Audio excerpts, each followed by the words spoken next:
All lies will be exposed. That's all. And anyone who takes that the wrong way know why they take it the wrong way. The truth is the light. I need to have another one of these. Amen, amen. Gee.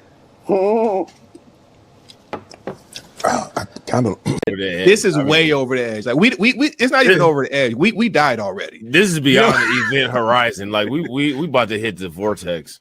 Yeah, we about to hit the vortex. Yeah.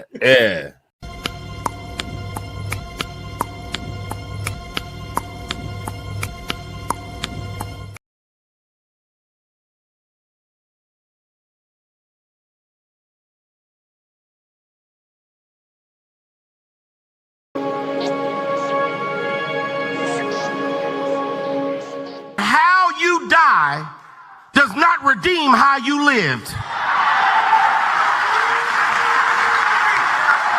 You do not become a hero in your death when you are a weapon of the enemy in your life. Well, negotiations, right? Politics. And we're out of time. So you.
Hey, all gravity, any day above ground, live it. I hope you're having a fantastic start to your Wednesday. And you know what happens when it's Wednesday?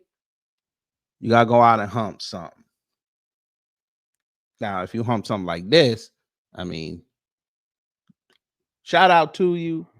Shout out to you. But, you know, we know Nick Fuentes wouldn't hump something like this because it's a woman and he's reviled by women. So it's finally here. It dropped on Monday. We're going to react to it on Wednesday. It's already gotten over 3 million views. When I saw it, it was at 1.9. So it did numbers, and he streamed it live. That's why I wished I was home Monday, because I wanted to stream it live too. But if you saw, I should show you the analytics, but before I even said anything, the frog face idiots came and disliked the video just so they won't see what I'm about to say. And if you thought just disliking a thumbnail that wasn't even there yet and saying that he got embarrassed by Piers Morgan, you haven't heard anything yet. Because I saw the clips. But we're going to have fun listening to the whole thing and the roasting session. But anyway, let's see who's in the building. Cosmo Fury, hello. Reparations Nation, hello. Wallow J, hello. Kylie, hello. Jago, hello. And for those who haven't said anything in the live chat or comments, including you, Stream Element Spot, hello. So we got to do the customary house cleaning since we're going to be playing the video, and then we're going to have fun. Wait, I take that back.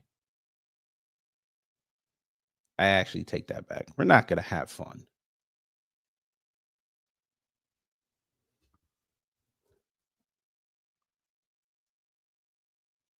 We're going to have the big fun.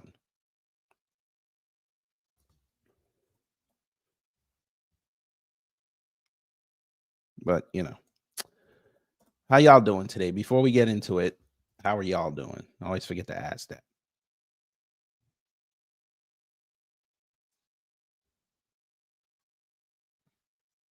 Oh, my computer wants to mess up now. Okay, of course.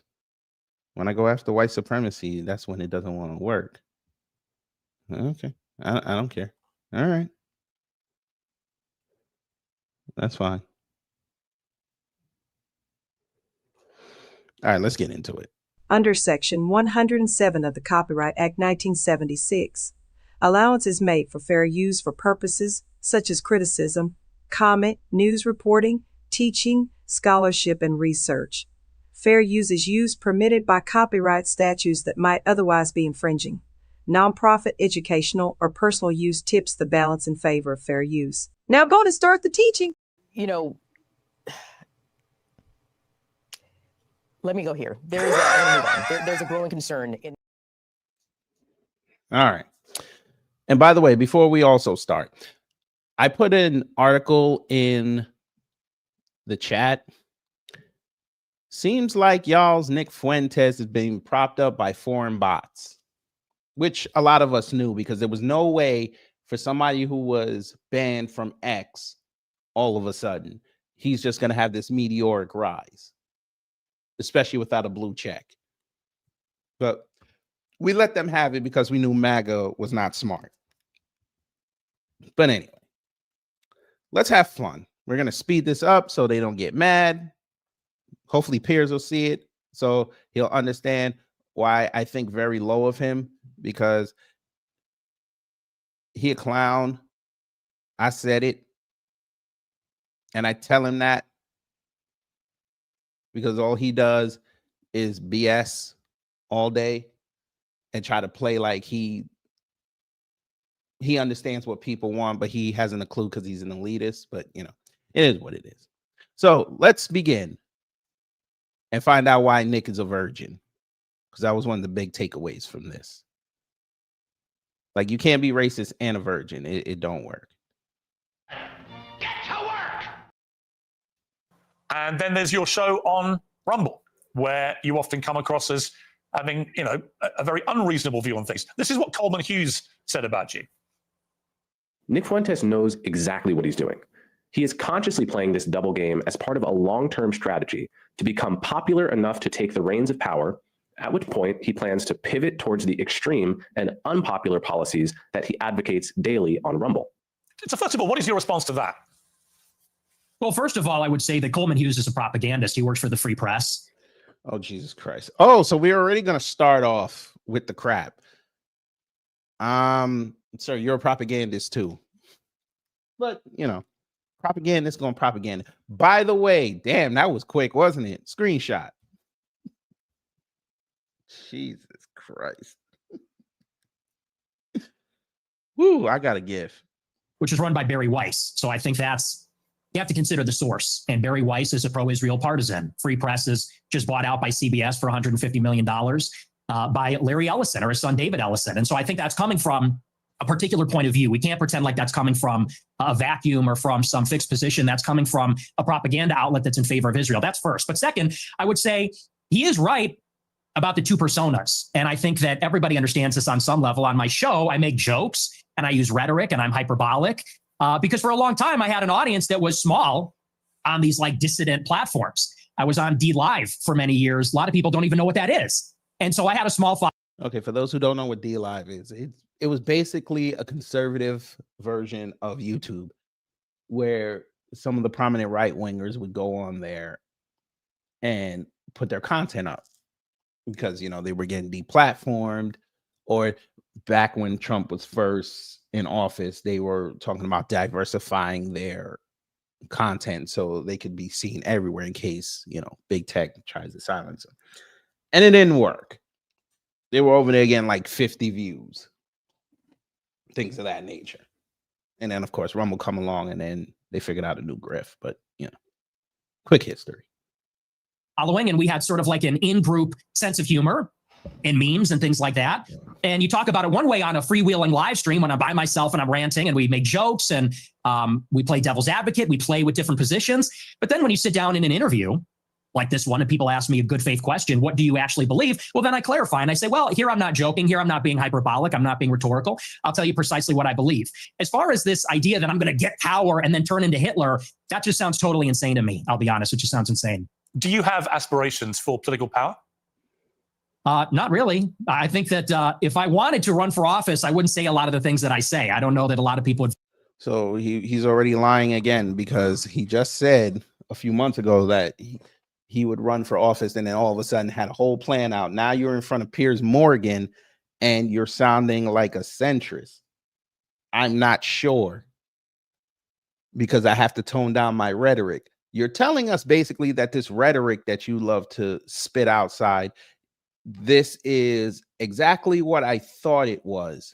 Why do you feel a necessity to insult people? Again. Is that where's the script? Where's the script? Read the script. Is this a big defensive thing that you've got? Read the script. Why don't you read your own script? It's a script. And you thought it was going to work in front of Piers Morgan because Piers Morgan has a lot of detractors, and you figured you'd try to griff a little bit of his audience off. Well, let's see how it went. Vote for me. I tend to offend everybody, even a lot of people that like me. So no, I'm a truth teller. I like to tell the truth. I like to do my live stream. Who is Nick Fuentes? Tell me about your upbringing. I know you grew up in the suburbs of Chicago. Tell me about your early years. Early how? Like my childhood or a little bit later? Childhood, yeah. Oh, God. Well, I grew up in the suburbs of Chicago in LaGrange Park, as you say. My parents are ethnics. You know, my father. Ethnics. My parents are ethnics. Wouldn't that make you an ethnic too, sir? So why should people listen to you? Remember, the y'all's right-wingers don't want to hear nothing from some a-hole ethnic. I'm just saying.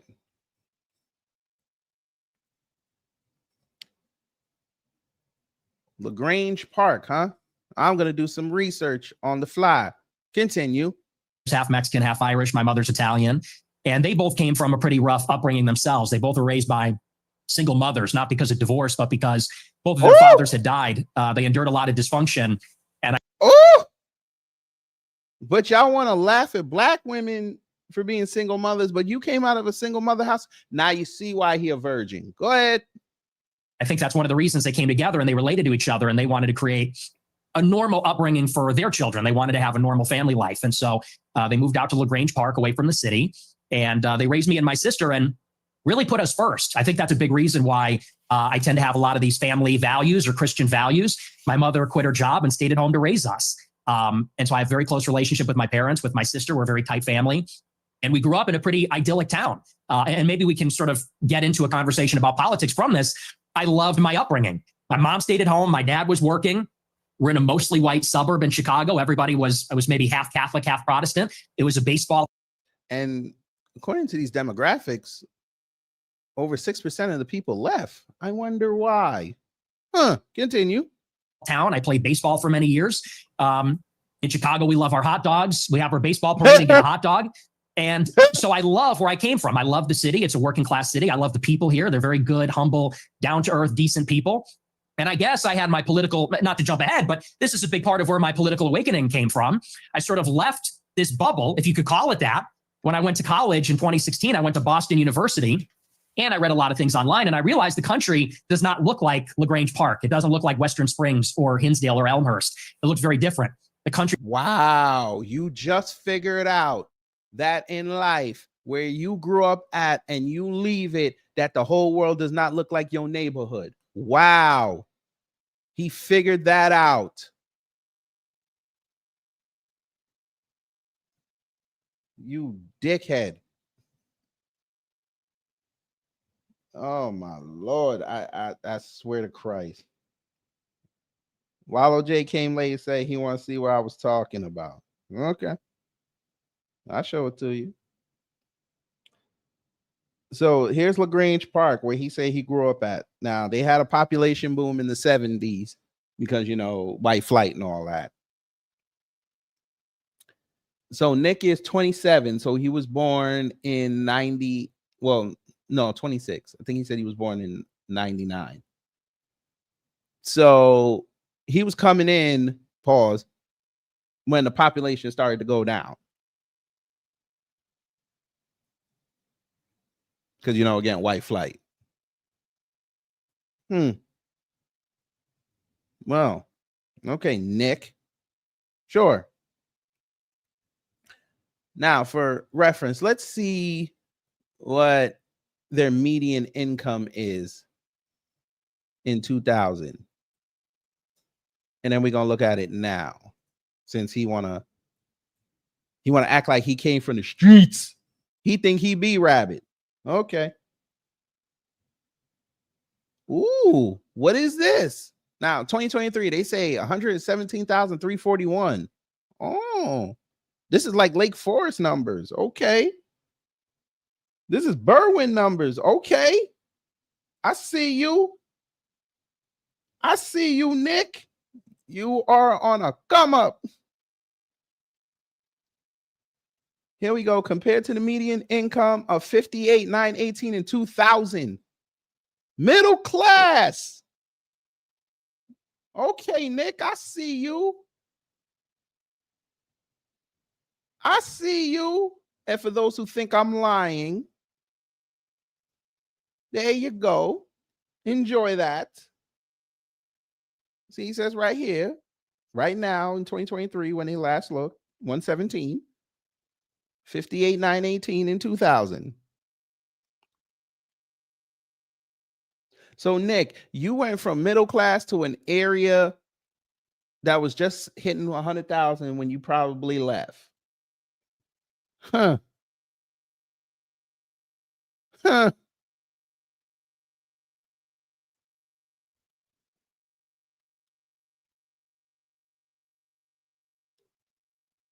Gotta love those budding elitists. Gotta love them. Get to work!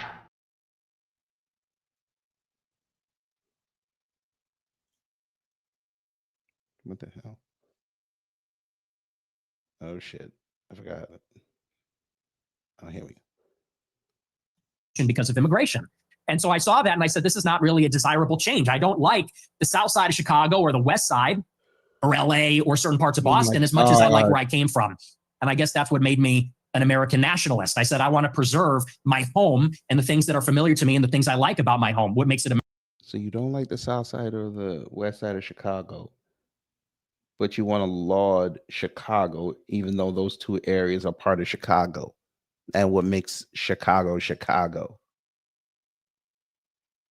Hey, right wingers, your man is basically saying, without talking about the Chicago crime that seems to be concentrated in the south and west side, would nobody talk about your city?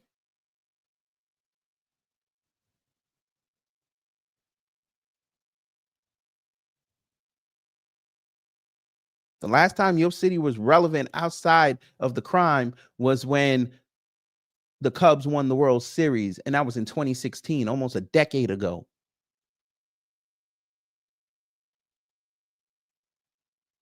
I would bring up the Sky winning the chip in 2021, but again, y'all made more fun of that because nobody was at the parade because it was still C19.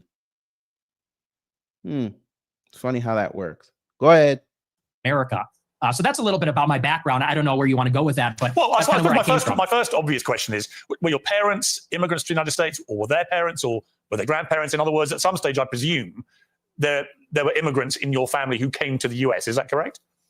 There were. I believe my mother was fourth generation and my father was third generation. So their ancestors came here on my mom's side in the 1860s, I believe, the first wave of Italian immigration. My father's ancestors, I think they came around the turn of the century in 1900. So your view of immigration, and we'll get to the specifics about your views on immigration, are they not affected at all by the fact that if it wasn't for immigration, you wouldn't exist as an American? Well, I would certainly exist, but like you said, maybe not as an American. Certainly that's influenced in some measure. But AKA nobody would even care about what you were saying, because you'd probably be in Europe. So nobody would care what you said. And when this whole location thing came out on X, they would have saw you talking about American politics and then said, oh, you based in Europe, like Ireland or something. They're like, okay, we don't give a fuck. We don't want to hear about somebody talking about they eat haggis and goddamn beef and cottage pie, but you putting Saison on it and black beans inside. Screw you. Continue. I think that the kind of immigration that we had for a long time in the country, it's different than the immigration that we have now. And let's just say for openers, it's different immigrants. They're coming from a different place with a different culture, a different religion. It's not the same as it was. So first, you have a qualitative difference. My ancestors, for the most part, I have 3 European grandparents from Ireland and Italy, 1 from Mexico. They came from Europe. They came from a society where there's a common ancestry, there's a common religion, common civilization. The people that have come in since 65, and incest, and not bathing. You always forget that part, but continue. Hard seller. They're coming from China, India, the Northern Triangle, Mexico, Venezuela. And so first, they're just different people. Secondly, it's a quantitative difference. There's way more, and it's an unceasing, always increasing wave. For the first 3 or 4 waves of immigration, you would have a major influx of immigrants, and then it would stop. And then you'd have another wave, and then it would stop. This one, it just keeps going up for 35 years, and it's too many. So that's really where I would draw the distinction between maybe where I originate from. I would even just simply call that immigration. What this is an invasion. It's a completely different policy. But you mentioned Mexico in that list, and your father is half Mexican. So yeah, I mean, by your criteria, part of the invasion would include your father, presumably, and his immediate descendants who came from Mexico. Not really true, because when my father's ancestors came here, it was a small fraction of the total immigrants that came from Mexico. I don't believe. But they were part of the larger wave of immigration, which is what he just said. Stop the cap. Stop the cap right now. Stop the cap. I swear to God, these frog-faced idiots, this is who y'all are liking? The boy don't know nothing. Oh, this is so easy. Come on, Nicholas, make me work for it. Say something impressive.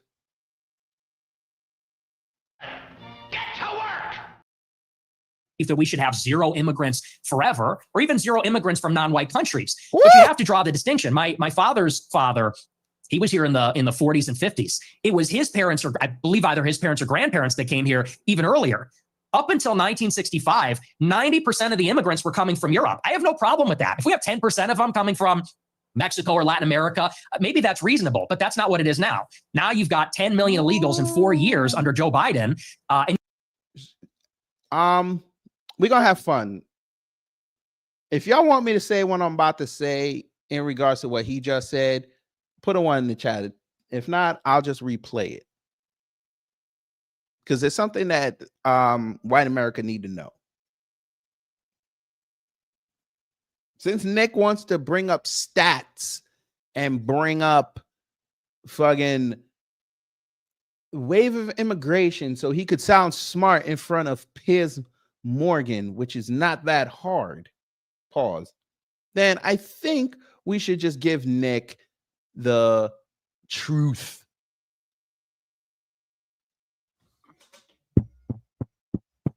Nicholas, the reason why the country's fucked up with immigration was because it's the Europeans, your ancestors. It ain't black people. It ain't them Hispanics. Y'all love to run around and say it was the Mexicans running through the place. Who started them off? Yeah. Yo people. So the reason why America is in the hellhole that's in now is because of the white populace. What the hell? But again, You right-wingers are too stupid to have that type of analysis. Y'all love to say all them immigrants that come over here that are from Europe, they're the reason why America was built up. Hell no. I'm going to say something else crazy that y'all wouldn't think of, but y'all thought of it, right? But you won't say it out loud. If the Europeans weren't in America, trust and believe America would look like China right now.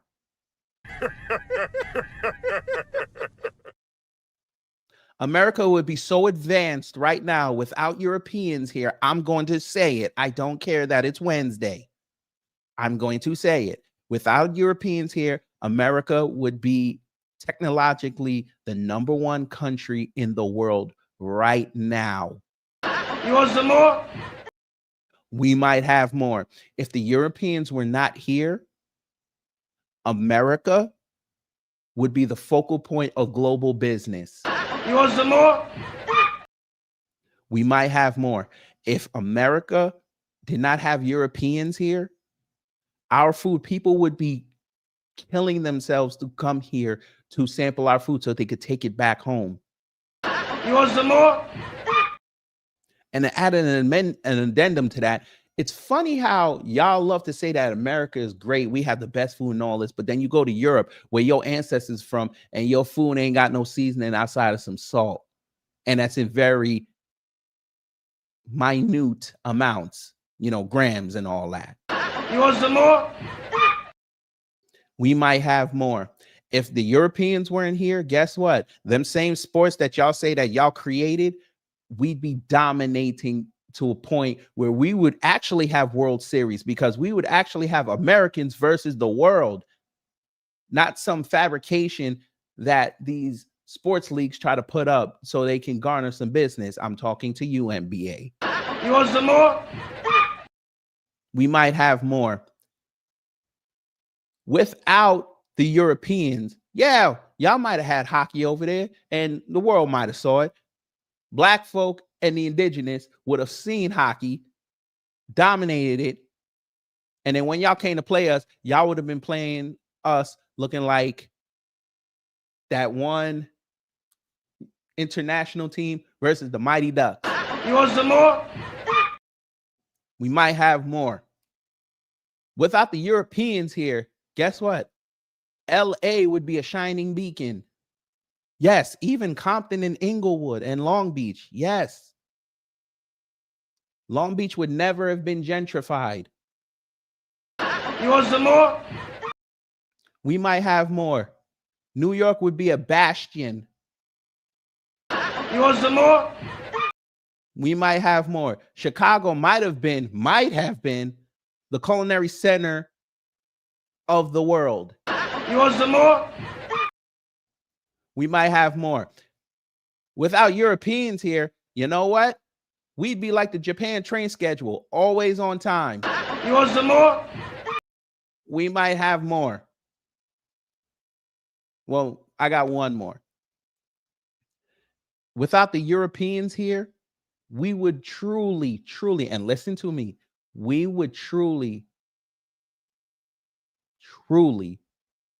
be a society that knew how to blend politics, but keep it away from our religion. And we wouldn't have been swayed by some white man trying to tell us that if you read this version of the Bible, you know, the slave manual, we would have been reading the original where it actually praised us, and we would have understood that we run this world.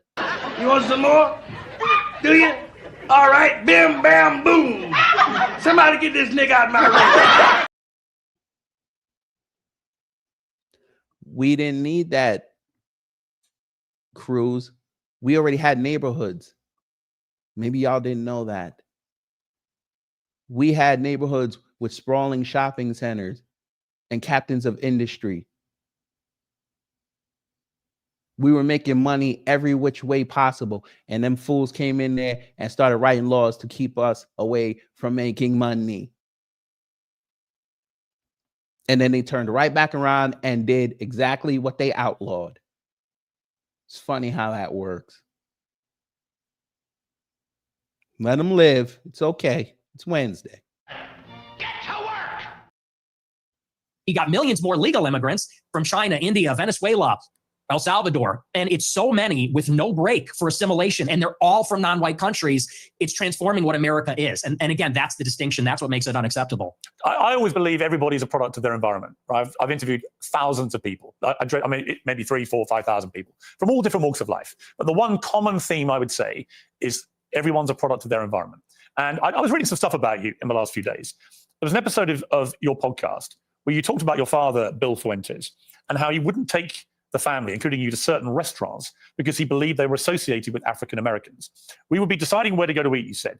What are we going to do for dinner tonight? We don't speak European languages. Me and my sister would say Applebee's. Hey, chicken, we don't speak European languages here. I don't know where you got that from. Y'all do know English came out of Africa, right? Maybe y'all need to go crack a book open one time. Oops. Remember, y'all get mad at us because we speak our own languages. Y'all get pissed at us. Remember? Or did you forget that? What languages y'all got? Trust and believe, if we spoke our native languages, dude, we would be whooping y'all's ass right now. Don't play with me. Well, Cruz, the reason why we're not building anything is because the Europeans don't want anything built. They want the brown people to do it for them. And the cycle continues. Why you think Trump is sending all that money over to the Middle East? He wants them to build it up. Now you got your white politicians and your white people over here talking about, oh, if you need to bring your energy costs down, you have to build data centers. Who's running them? The Middle East. Your data's in the desert. So my dad would say we would never eat at Applebee's. Not in a million years should you be caught dead, Fuentes said about Applebee's. Go to a different restaurant, a local restaurant. No Applebee's, no Red Lobster. That is commonly known as black fare. And you also shared another story about your family. Black fare. Applebee's and Red Lobster. Yeah, because it's only black people that go into Red Lobster when they have endless shrimp, right? Okay. Applebee's was a staple for college students all across the country, especially after 10 o'clock with the half-price apps. I don't know what the hell he's talking about. Oh, but since you wanted to bring that up, right, Nick, because you think you this great racist. Sir, without black folks, all them corporations ran by white people and started by white people wouldn't exist now. Funny how that white corporation had to go ask a Nigerian to go help restructure it, and they got more press than they did in 1 year than they got in an entire decade. They were damn near about to file for bankruptcy. Most people don't even know that. Advantages of working in food service. Applebee's was on its way out too. Chili's was cooking their ass. Then they figured out a grift, and it's working so far. But let me see how that economy does next year.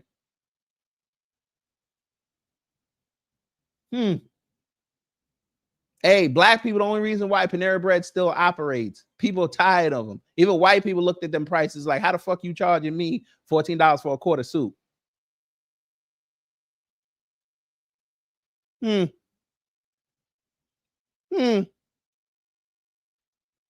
restaurants. So before me and my sister were born, my family had a saying about Olive Garden that contains the N-word that we're not allowed to say.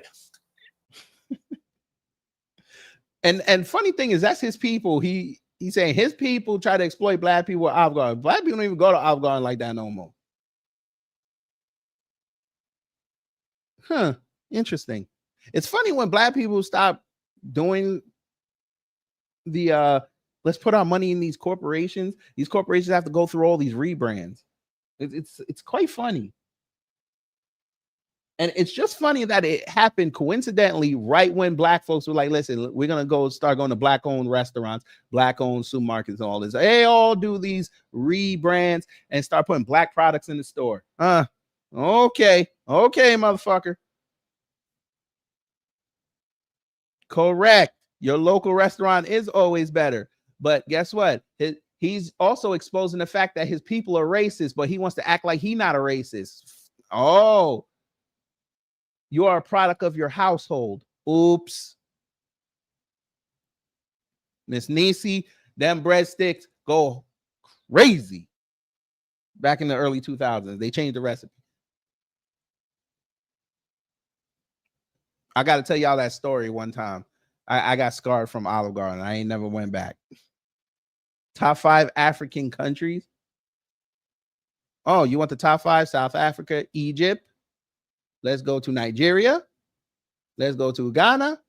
Let's go to Morocco. You want me to keep going? Huh? You want me to go Kenya? I'll put Kenya 6. We can intertwine them on the 5th. Oh, I know what you're doing, crew. I know what you're doing, chicken. Sorry, Cruz. I know what you're doing. You're trying to say that Africa is a shithole. So why is the rest of the world trying to invest in a shithole country? Why is your president over there investing in a shithole country? Oops. Oops. That's one of them same shithole countries I just mentioned. Their president and their minister of agriculture came in there and punked your president in his house with his vice president sitting there. I guess they're not really shithole, huh? Yeah, it's nice to talk about Somalia. He don't want to talk about them Kenyans who got that system running real nice over there. He don't want to talk about that. He don't want to talk about Egypt, how Egypt is controlling with Saudi Arabia foreign trade. I guess y'all don't want to talk about that, right? I didn't even bring up Burkina Faso or how Trump is scared of Traore. I didn't even bring that up. It's funny when Mali turns over their government and they're moving in the right direction, and all of a sudden it got taken out of the news cycle. Funny. Let's talk about Darfur now. Okay. Trump telling how he stopped Rwanda and Congo from lobbing bombs at each other. Oh, okay. But Africa's a shithole, huh? Okay. All right. Okay. Okay. White people can't get Wakanda out of their vocabulary. Okay. But Africa's a shithole. Okay. Y'all got it. So my question, based on that anecdote that you say on your own podcast, is do you think you grew up in a racist environment? That your father was inherently racist and that thought process moved to you? Well, I would say it's a new low. I've been attacked for being a racist many times, but to attack my father, to attack my parents based on anecdotes, I would say that's it's your anecdote. Yeah, but he's not here to defend himself. You are. And my parents are. You told the story. And I will. And I'm not trying to ambush you. As I said at the start, Nick, to be clear. No, it's not an ambush. Nick, to be clear, I think I'm not understands. ambushing you. I'm literally reading an anecdote that you revealed on your podcast. It's you that's put it in the public domain. I know. I'm simply asking you whether my assessment of that, which is that your father didn't want to take you to certain restaurants because of what you refer to as, they were commonly known as black fare, whether that attitude to African Americans in that instance permeated to you. It's a reasonable question. Yeah, no, like I said, I think everybody knows what that is, but I'll address it. I'll engage with it and I'll defend my father from. Okay, sir. So why did the Moors take over Spain if Africa was a shithole? How did you let black Muslims come up in there and take your country? How'd you let that happen? How'd you let the Moors go into England if Africa's such a shithole? How'd you let that happen? The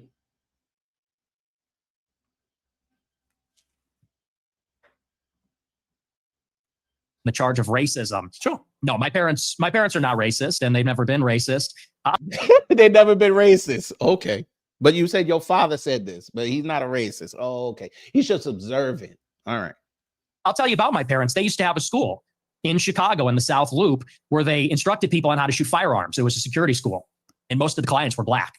And I believe actually one of their clients was Larry Hoover's son at one point, sort of a funny story. And so most of their clients would come in from the south side of Chicago.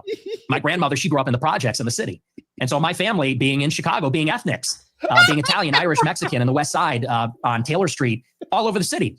My family for many generations have lived near and around black people. And look, my views about black people and their views about black people are shaped with experiences with black people. And what they will tell you, what my parents would say if they were here, is that for many, many years, why did he get so upset that Piers Morgan brought up something that he said? He got demolished. Why would he admit that he's a virgin in front of this white man he don't even know? Huh? Explain that. This man got killed. It's going to get worse. I know you can't open your mind outside of whoever you like. I'm going to teach you how to do that today. Okay?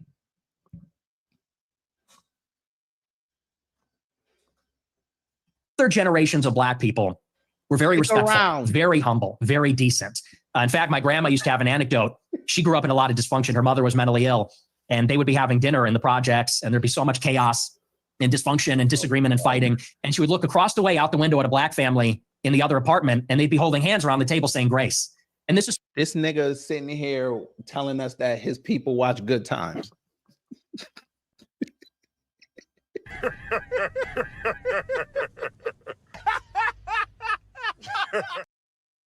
Who mans is this?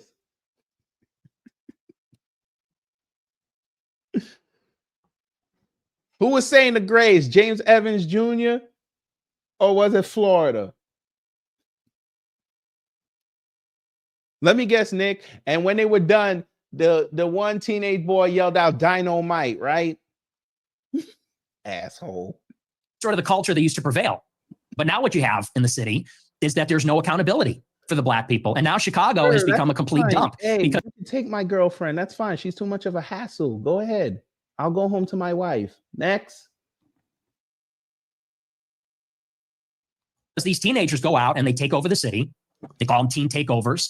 That's the euphemism for it. They're teenagers, but they all come from the same neighborhood. They drive up there and they mug people and attack people and they destroy cars and destroy shops. We had the Festival of Lights a couple of weeks ago. It's supposed to be a family event and they light up the trees and they, you know, there's a big parade. I was in the parade one year and you had a bunch of Black people there shooting each other. 7 people shot, a 14-year-old killed in the Magnificent Mile. And I know there's a lot of Black people that feel the same way about this. They say, we've lost control of the city.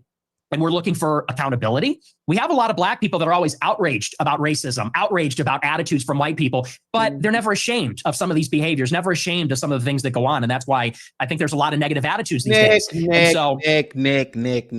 See, this is why y'all come to this channel. Pause. Nicholas, just repeat what you said one time. Killed in the Magnificent Mile.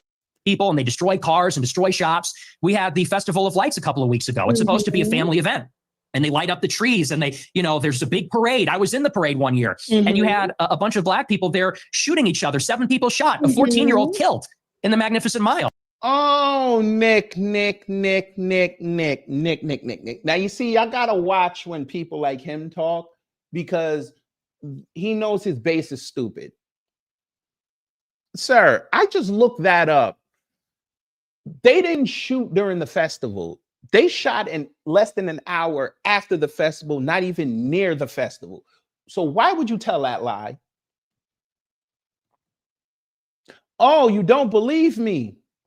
I figured you didn't. Well, there you go. Here's the story. I'm going to put the link in the chat just so y'all don't think I'm lying. There it is. You want to see the report? Here's the report. Where's the sound? In Chicago's Loop, just as there were thousands of people downtown celebrating the start of the holiday season, right outside or near the Chicago Theater. This is at State and Randolph, a very large crime scene. Chicago police. So it didn't happen during it. The area. But let Nick tell it. Heard multiple ambulances going to and from the Loop as well, carrying patients. Unclear the number of victims, but we know this was a multiple shooting. On this side, you can see this is where the Macy's is with their holiday decor. A few blocks away, a couple hours earlier, was the official Christmas tree lighting for the city of Chicago, and of course the Chris Kindle Mart, also in the Loop, open for the first time today. The gunfire erupted around 10 o'clock as much of that was ending for the night. As much as that was ending, Nick made it seem like it was happening during the festival. You don't think people would have got trampled if y'all was busting guns during the festival? Y'all gotta watch these people when they talk, because they know people ain't gonna look it up. And it's funny that he brought this up. If that really happened the way he did, you don't think the right wing would have had that plastered all over the place? They can't even celebrate Christmas in Chicago without gunfire. It would have been all up and down the timeline. Not one month talked about it. Go ahead, Nick. Tell us some more lies.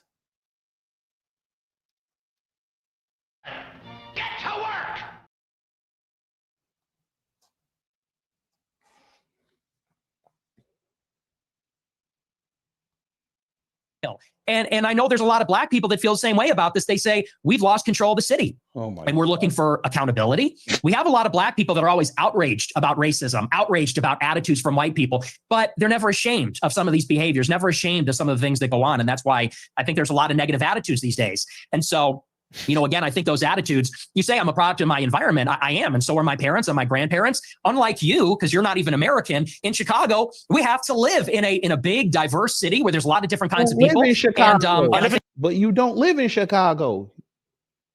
You live in the suburbs.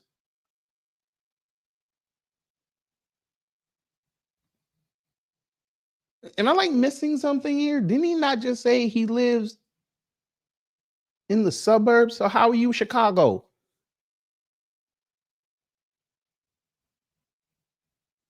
That's like somebody from Long Island saying that I'm from New York City, but you live in Long Island. It's not the same place. How are you Chicago? You never mind. I live in London. It's one of the biggest and most diverse cities in the world. But it's not the same. Well, actually, it's a big diverse city. The only difference is we don't have the gun violence because we don't have guns. That's a whole different story. I don't want to get into that with you. I have got into that with knife problem. You got sword problems. We have problems with Aladdin. We have problems with violent crime.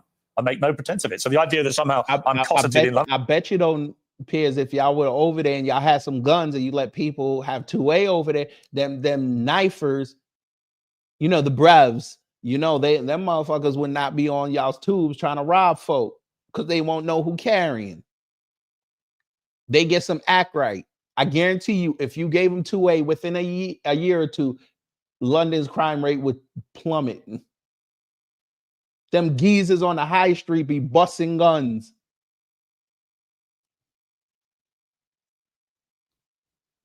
Because I'm not in Chicago. I didn't say that. Well, you kind of implied it, but I guess my point about the environment, I'm not saying you are a product of your environment. I'm saying most people are in some capacity. When I read that anecdote, it's just to remind you, it's not something I have put out there. You told this story, right? And you said that you said this. We're looping. You said this. No, but you haven't really directly, I think, responded to it, which is whether your father would not take you to certain restaurant chains because he associated them with black Americans. Is that true?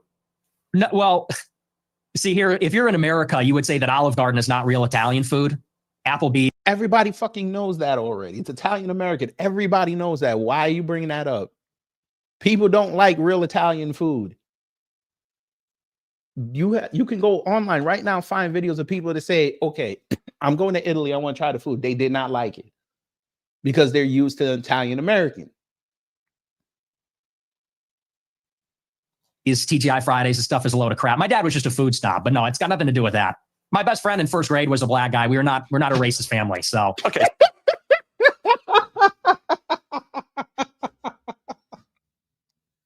He got it.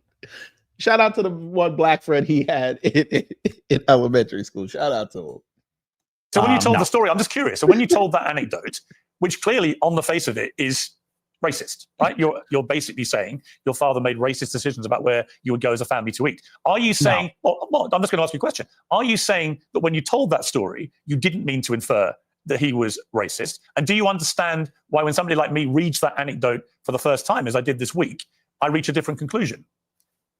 Well, I understand what you're doing, which is a sort of making of a murderer. How did he become racist? Well, his father didn't eat an Olive Garden because he said that's not real Italian food. Hang on, can I? What's with the interruptions? Can I explain? I'm literally reminding you of something you said on your show.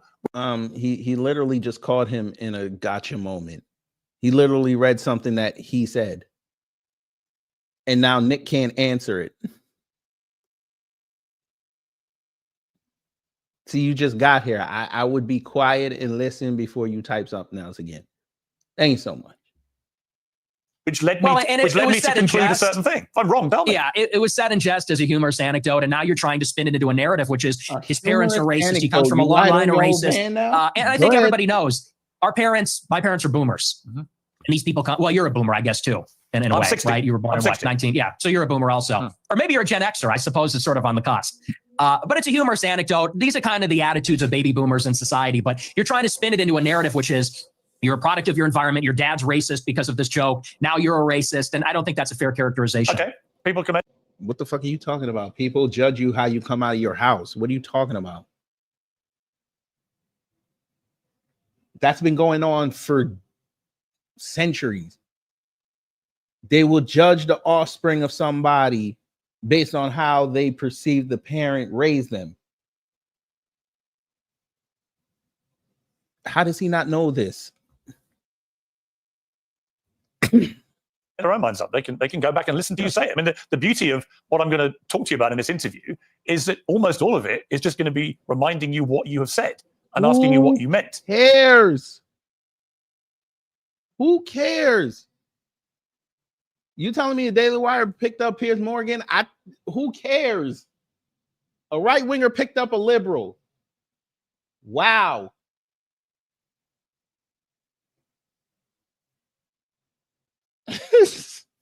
Y'all's excuses for why your favorite gets cooked. Y'all are funny as hell.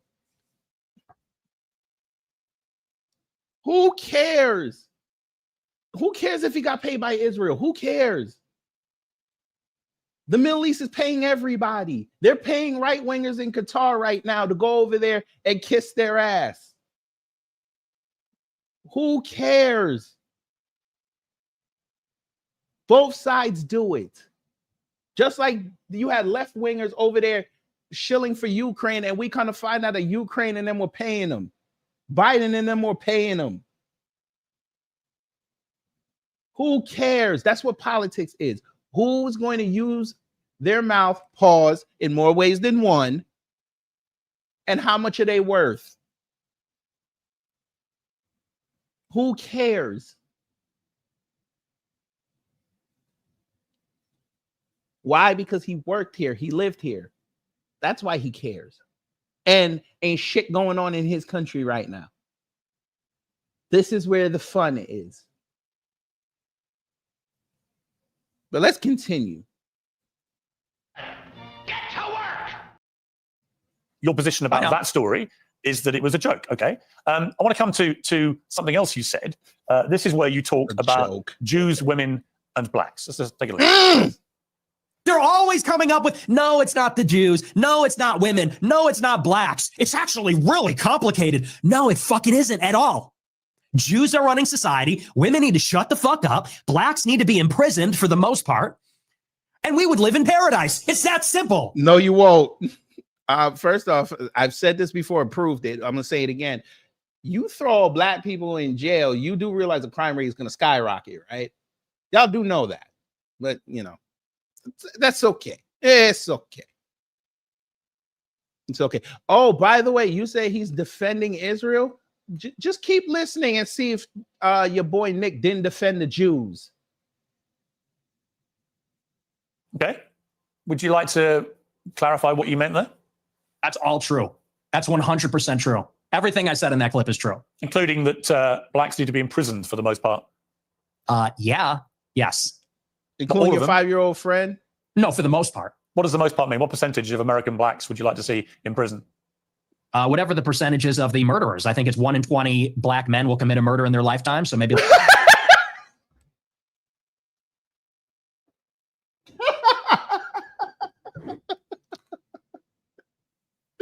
Oh my God. 1 in 20?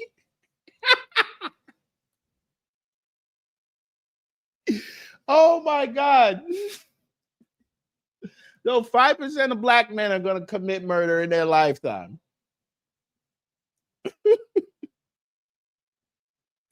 I tell you, and y'all listening to this fool? You try to tell me 1 million black men are going to commit murder in their lifetime.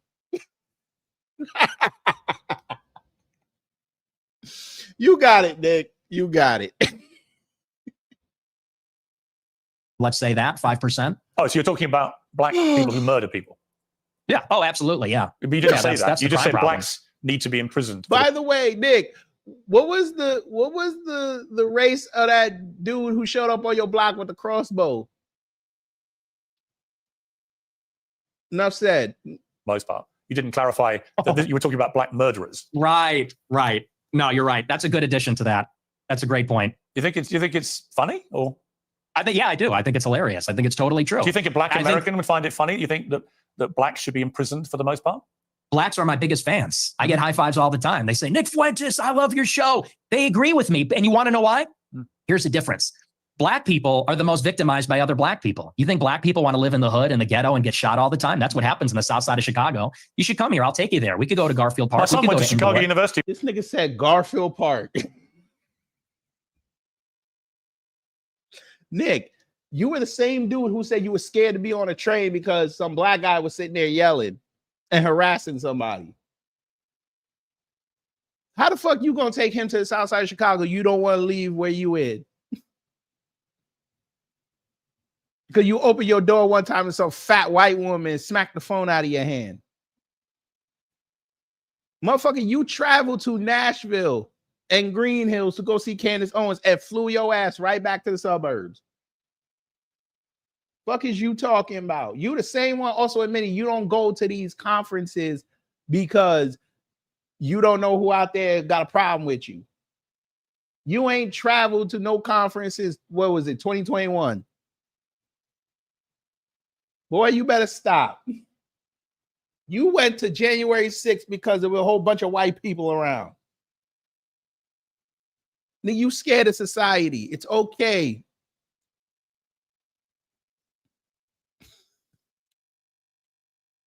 Move around, you little bitch. Screenshot number 2. For a year, actually, several years ago. Yeah, that's a bubble. That's a bubble. You think you're in Chicago and Hyde Park? You don't know Chicago. Go a little bit west, see what it's like over there. And I'll tell you, black people agree with me because they're tired of it too. And maybe not. They don't agree with you, sir. And I walked Cicero, by the way. I've been on Racine. I seen the hood. I went to Englewood and I walked the streets. I seen the hood. It's actually pretty nice. I see what he's doing. Most of them, but a lot of them agree with what I say about that because they know how it is. That's why the first thing they do when they make a little bit of money is they go and leave to another neighborhood. Okay, so what was just remind me again, the percentage of black men who commit murder in America. What was the percentage you gave me? It's 1 in 20. 1 in 20. It's 1 in 100. No, it's 1 in 20. No. He got fact checked live. So 1 in 100 black US men commit murder. That's the most up-to-date crime statistics in America. That's not true. I've seen other statistics. They say 1 in 20 will eventually commit a murder. Your rate means that you're saying that 5 times as many black men commit murder as the official crime statistics say. Yeah, there's a report, I believe, on X by Data Hazard. I'll have to go and double check that for you. But yes, there's some pretty shocking evidence that says that it's far more alarming than you would think. Okay, you would accept that the official crime statistics are 1 in 100? Or you wouldn't accept that statistic? God. I don't know. I don't have it in front of me, but I've seen other evidence. Like I said, Data Hazard on X, I believe, produced a report about a year ago. It said 1 in 20. But I mean, whether it's 1 in 20 or 1 in 100. Well, Nicholas. Jesus Christ. Is this a joke? Huh? Are you joking right now? Fam, would you like to be interested in knowing where Nick got that stat from? I think you would. You know, let me go here. There's a growing concern in gone somewhere.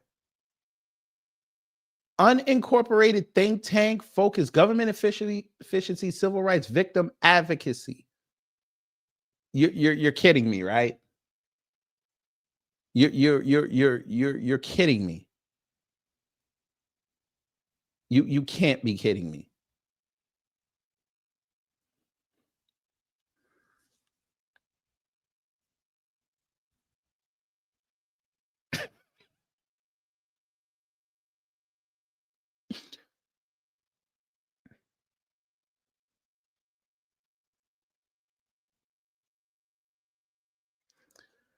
Okay.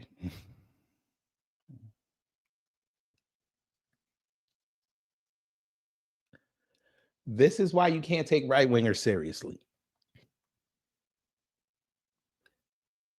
Dickhead, why are you still using data from 4 and 5 years ago?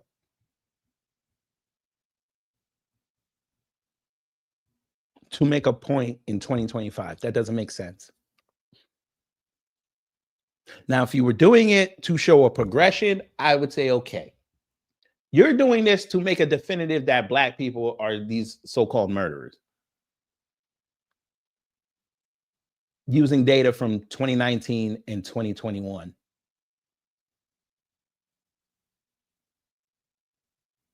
Yeah, we've had 3 other years that had aggregate data.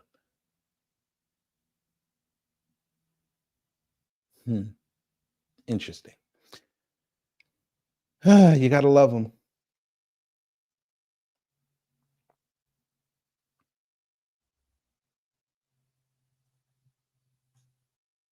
But let's continue.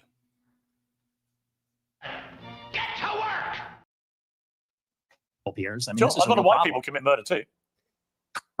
Well, they do, don't Okay, they? but it's about proportionality. I mean, white people are 65% of the population, Wrong. blacks are 13%. And I think It's anybody actually would went tell you down. that Go more look black it up. people proportionally commit violent crime than white people, and people vote with their feet. People would rather pay a much higher property tax. Most mass What's with the shootings- interruptions? I'm sorry. Thank you. I appreciate that. You know, you look at in Chicago, in New York, these neighborhoods are so stratified. People would rather pay a high tax rate. They'd rather pay a much higher property value to live in a less diverse, less black neighborhood. No, they don't.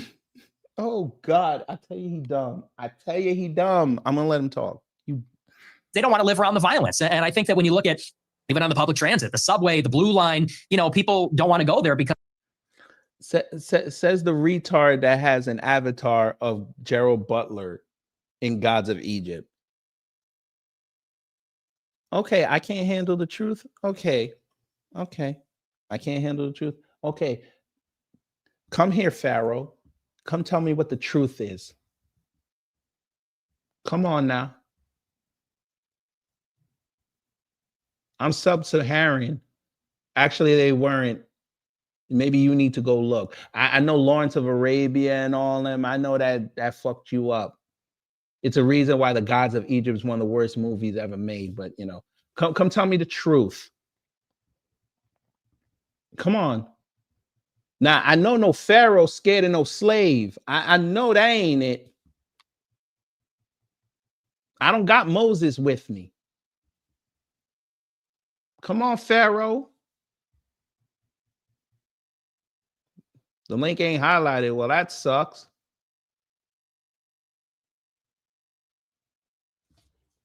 He's probably on the phone. That's why it don't work for him. But we know why he on the phone. Because a black woman is the reason why he on the phone.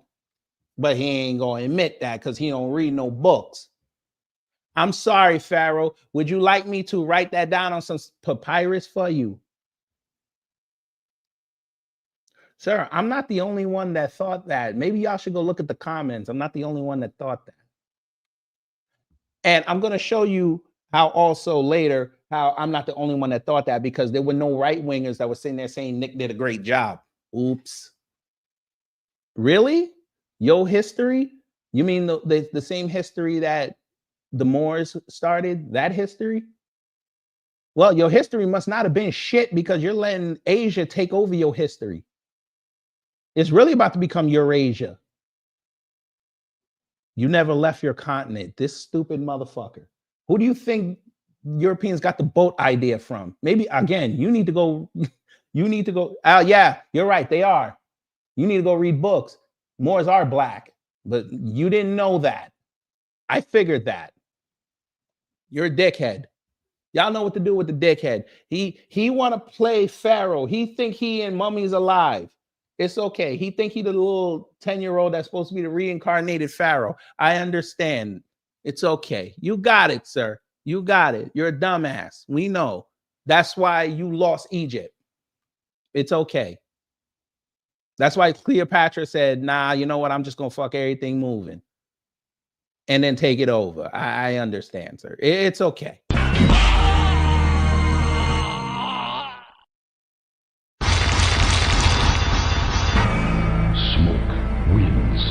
Flawless victory. Fatality. This homoerotic dude saw Nick on the screen and he just had to go get him. He had to go get him a taste.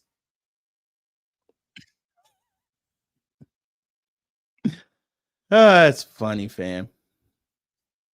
Thank you, Miss Niece.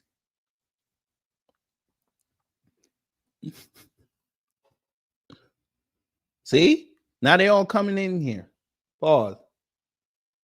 Stick around. I'm going to embarrass him more. I'm sure he trolls on TikTok. That's all he's used. That's his usefulness. Don't burn the dino nuggies. As they know who occupies and menaces the public transit, it is these people like Daniel Penny had to deal with. It's people like Irina Zaruchka had to deal with. And that's just the uncomfortable reality. You've also said you don't want to live near black people. Let's take a listen to this clip. I'm a new generation of white person. I'm not living around blacks. Sorry. You're not white. You know, I want white kids, and I don't want my white kids bringing home black people to marry. It's racial for me. Nobody knows you. And call me racist. Oh, very Christian of you. I don't give a fuck. I mean, it couldn't be clearer, really, unless you want to say that's another of your jokes. But you're basically saying, yeah, I'm a racist, aren't you? Yeah, I'm fine with that. You're fine with saying you're a racist? Totally. I think everybody's racist. I think everybody, if we're being honest, is racist. I think everybody, the only people that aren't racist or pretend not to be are white people to their detriment. Everybody else is racist. So earlier in the interview, you got aggrieved at the idea that your father was a racist. You wanted to make emphatically because sure my father's. He's not. Because my father doesn't share my same views on that. So he's the exception to everyone's a racist. Prove it. Well, everybody's a little bit racist. You're right. So maybe everybody. The difference is you're attacking my father. You know, we're gonna have fun. Hey, come prove it, punk. Come prove it. Come prove I'm living a victim complex. Come prove it. I know you won't do it though. I know you won't do it. You know why? Because you're scared. You're scared of a black man. I said it. I mean that. You scared. I'll show my face. Click that link. I will show my face. Why you want to see a black man's face so much? There I am. This should be easy. I ain't even gonna hold you. This should be easy. So easy.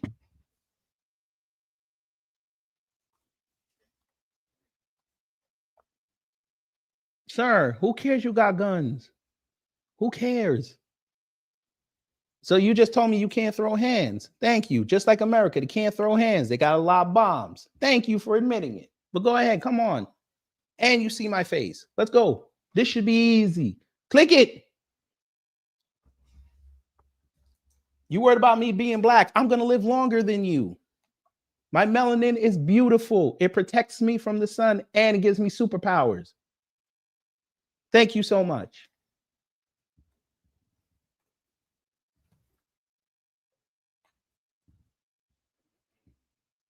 Come on, this should be easy. I'm a black man. Correct. My own people sold me and I'm living better than you. How'd that work? The Africans got rid of the ones that spoke up. Now you see Africa today and you over here pissed off that a black man is cooking you. You mad.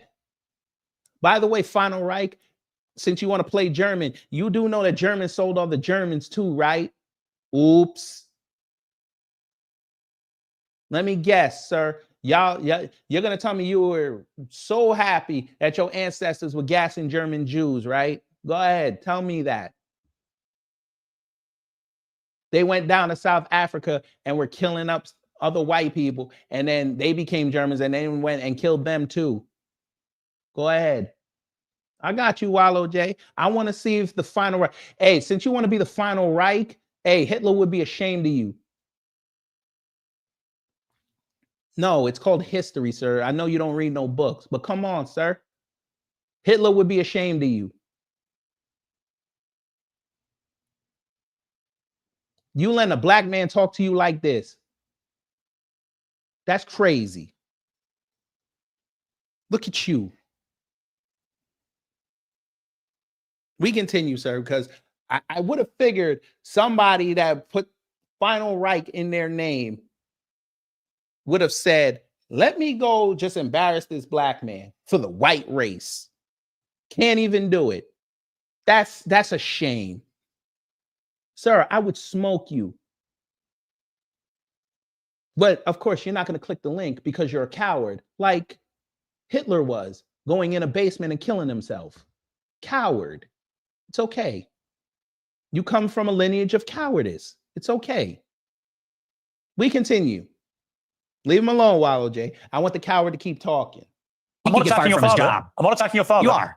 No, I'm not. I don't know your father. Don't time him And to be out. clear, Let him have I it. have no He's knowledge a about him coward. at all. I want Other- everybody then to let's be leave him out of it. Well, hang Let's on. leave him out of it if you Hang don't on, know him. hang on, Nick. You put that story into the public domain on your show. I'm simply reminding you of what you told everybody, millions of people, about your father. If you now want to retract it, fine. If you want to say it was a joke, which is what your position was earlier, fine. But I'm allowed to put to you things you've said publicly. That's not unfair. That's not me targeting your father. You put that story about him out You know there. what you're doing. You know what you're doing. I'm asking you about a pretty shocking Nick, anecdote, you're sounding which like to a me victim. looked like you were saying your father made decisions about where you as a family would eat based on skin color of people who worked at these places. Nick sounds If you like a say, victim. if you say that is not what you meant, that's fine. You can respond any way you like. But the idea I can't ask you about it without you saying I'm black attacking your people freed father me. is ridiculous.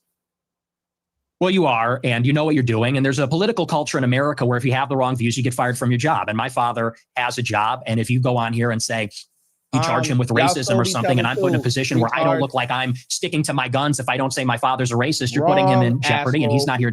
I'm not praising Piers Morgan. I don't like Piers Morgan. I don't like Nick Fuentes. I actually debunked something that Piers Morgan said earlier, but you came in here with the salute and didn't see it. So shut the fuck up. Thank you so much. But again, you're showing us that you're a coward because I gave you the opportunity to dunk on a black man and you didn't take it. Just like Jesse Owens punked your whole country. Oh, I wasn't supposed to go there. My bad. My bad.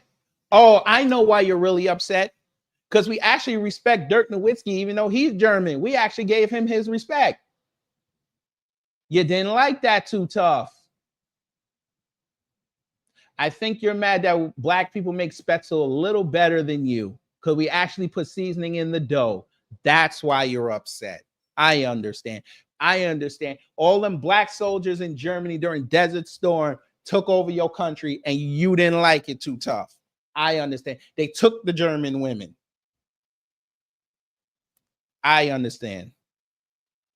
I forgot. Thank you so much. Thank you for reminding me.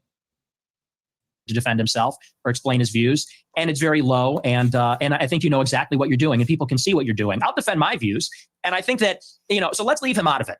Let's just not talk about my father because my father isn't here. I'm here. Okay, well, I'll then do you defend accept my that you views, shouldn't and I'll talk? defend Okay, the anecdote. listen, that's fine. But then do you accept you shouldn't talk about your father on your show, and you shouldn't tell? Absolutely not. Absolutely so not. It's fine for you to put a story out there which would make most people who listen to that story or watched it at the time on your show conclude that he was racist. It's fine for you to do that. But if I then ask you about it, I'm the one who's being unfair and I've crossed a line. Is that what you're saying? Yes. Sir, you don't know what happened in Desert Storm? Where were more soldiers stationed when they weren't in the desert? They were in Germany, sir. The fuck are you talking about? I had an uncle that was in Desert Storm. What the hell are you talking about? Him and his army buddies would go through the towns like Berlin and Hamburg, and them German women be all over them. The fuck is you talking about? Same thing in Korea. What are you talking about? This guy, I swear y'all don't know nothing about no history. But okay. Where do you think Ramstein Air Force Base is?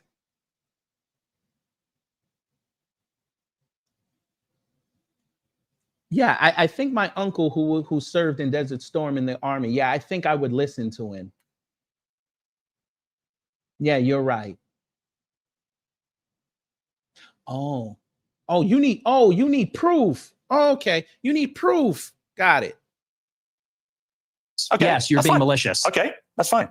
That's fine. Listen, people are watching this live. They can draw their own conclusions about whether what I just And they did. will. Yeah, and I'm sure afterwards, by the way, you'll say he ambushed me with your own words. Whoa, with your own words. That's a little presumptuous. I'm not going to say it's an ambush, but I think that's a low blow. And I think you know what you're doing, and that's fine. You're a tabloid journalist. I expected that. I don't think it's an ambush because I knew it would be like this. And people will see what you're doing, and I think they'll say it's low. But as far as you want to talk about racism, let's talk about racism. Let's leave my dad out of it. Look, you've admitted you're a racist, correct? Yes, 100%. Okay. Own it. Okay, that's fine. You're perfectly entitled in a free democratic society to stare down the barrel of his camera and tell me you're a racist. People can judge you accordingly. Many people who have assumed that you're racist will now have heard it from your own lips. That's fine. There you go. That's the point. The point of this interview is to go over the things you've said, which have led people to reach conclusions about you, and to ascertain whether those conclusions are fair and reasonable or not. That's it. So I want to play you another clip. This is what you talk about why white people are justified in being racist. Nick is getting flustered. First, white people are every single bit justified in being racist. Every single bit justified, to the extent that that means going out of your way to avoid black people when you see them. You stand by that? Absolutely. So white people should go out of their way to avoid black people when they see them. Absolutely. They would be wise. Why?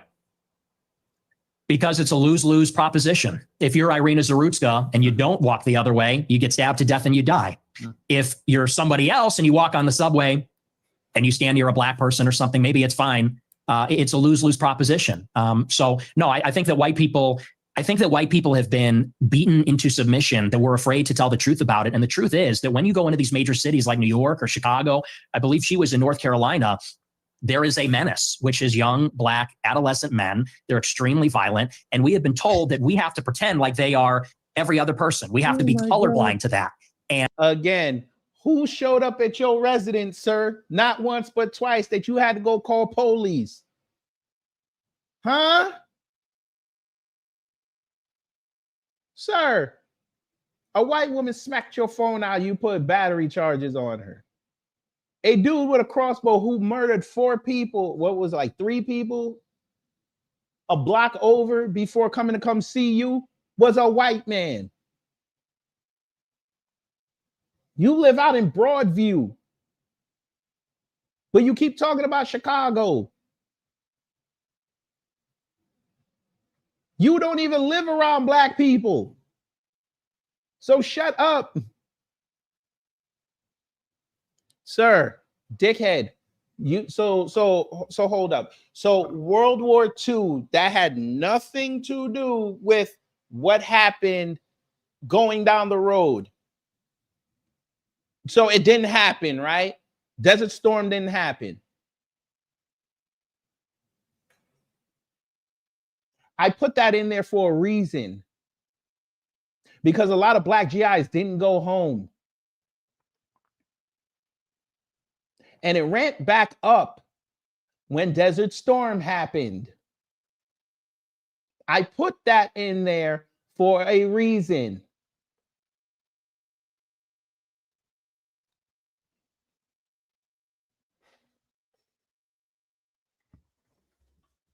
Where do you think the affinity for black American men came from? You think they just showed up there in Desert Storm and all the women were all over them just like that? No, it was a progression.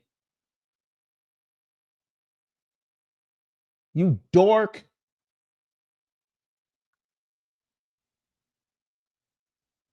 Just like when black people went to Korea and brought the fried chicken recipes over there. What is Korea known for now? Fried chicken. You dork.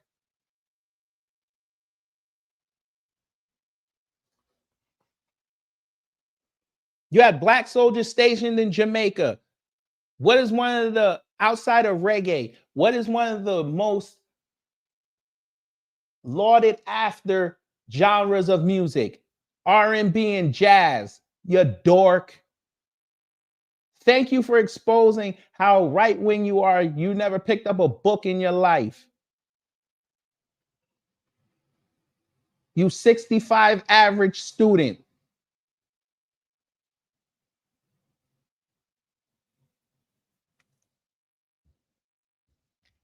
And we're supposed to go and be in the midst of all this danger.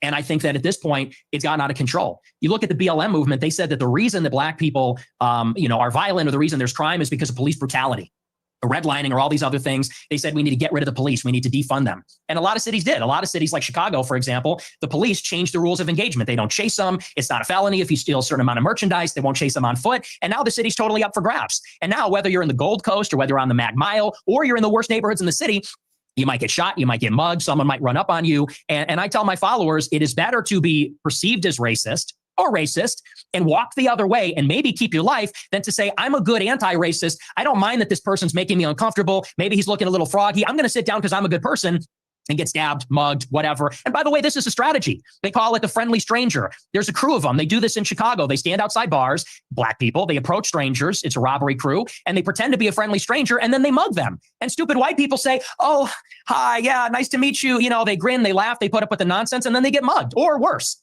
Sometimes they get executed. And so as a white person, how do you feel about mass shootings at school? I think they're bad. Who do you think commits the vast majority of the mass shootings? I'm sure it's white people. Right.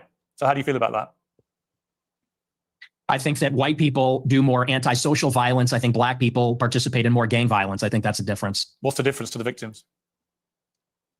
There's no difference to the victim, but it's a different kind of crime. And it's a different proportion also. Do you know what percentage of white people are school shooters? I know that the vast majority of mass shootings in schools in America this century were perpetrated by young white men. And I'm what proportion of what proportion? I'm curious whether your advice would be to people who have kids in these schools. Is my mic working? Should they avoid white people at school? Should people with the kids at school avoid young white men at school? No. Okay. Do you know what per capita means? Do you know proportionality? There are more black people proportionally that engage in violent crime or are involved in gangs, especially in these major cities, than there are white people that are school shooters compared to the entire white population. And everybody understands that. He tried to pull per capita. This 2/3 of mass shootings at school perpetrated by white people. But what proportion of white men commit school shootings? That's a question. I've just told you. It's 60 to 65% of school shootings by white people. You're telling me what proportion of school shootings are committed by white people. I'm saying what proportion of white people have committed school shootings. Are you playing dumb or are you just not that? Dickhead. What are you doing? Oh my God, he's an idiot. He just told you. You can't hear? He just told you. Things at school perpetrated by white people. God. But what proportion of white men? Sir, I know exactly what per capita means. And if you do the number, white people are higher. I don't think you want to go there with us. We already did that. I did that 2 years ago. Why do you think white people are not talking about per capita no more? They've been debunked. You're a retard.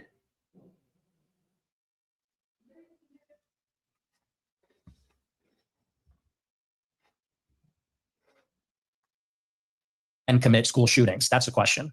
I've just told you. It's 60 to 65% of school shootings by white people. You're telling me what proportion of school shootings are committed by white people. I'm saying what proportion of white people have committed school shootings. Are you playing dumb or are you just not that smart? What difference does that make to the children lying dead on the ground? See, now you want to jump on the victims. The difference is you're asking, would you fear white people or black people? And that's the difference. No, what I'm saying to you is by your logic, if we now have agreed that the vast majority of mass shootings in schools are committed by white people and predominantly young white men, then presumably your advice would be to avoid young white men because they perpetrate these massacres. But it won't be because they're white, right?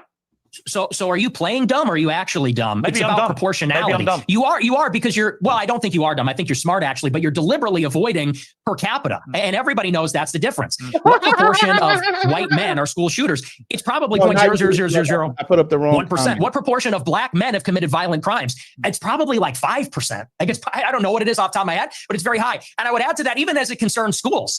Why do you think parents pay a super high property tax to live in a school district where there's white people? Because they still shot up the fucking school, sir.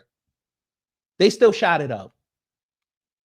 Littleton, Colorado was a very, very upper middle class neighborhood. And 2 white boys went in there and shot up the high school. What is you talking about? Y'all running up here talking about, oh, look at these trans shooters. They're white. Y'all got some chum when that African boy shot up that school in Nashville. Y'all got some chum. Y'all just forgot about everything else. I love how they do this.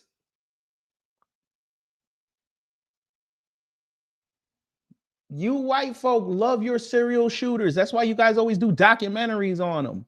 If it ain't some school shooting, then it was, shout out to Torian bringing up the North Hollywood shootout.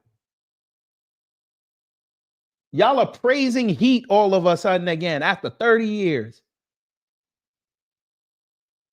Y'all love your serial shooters.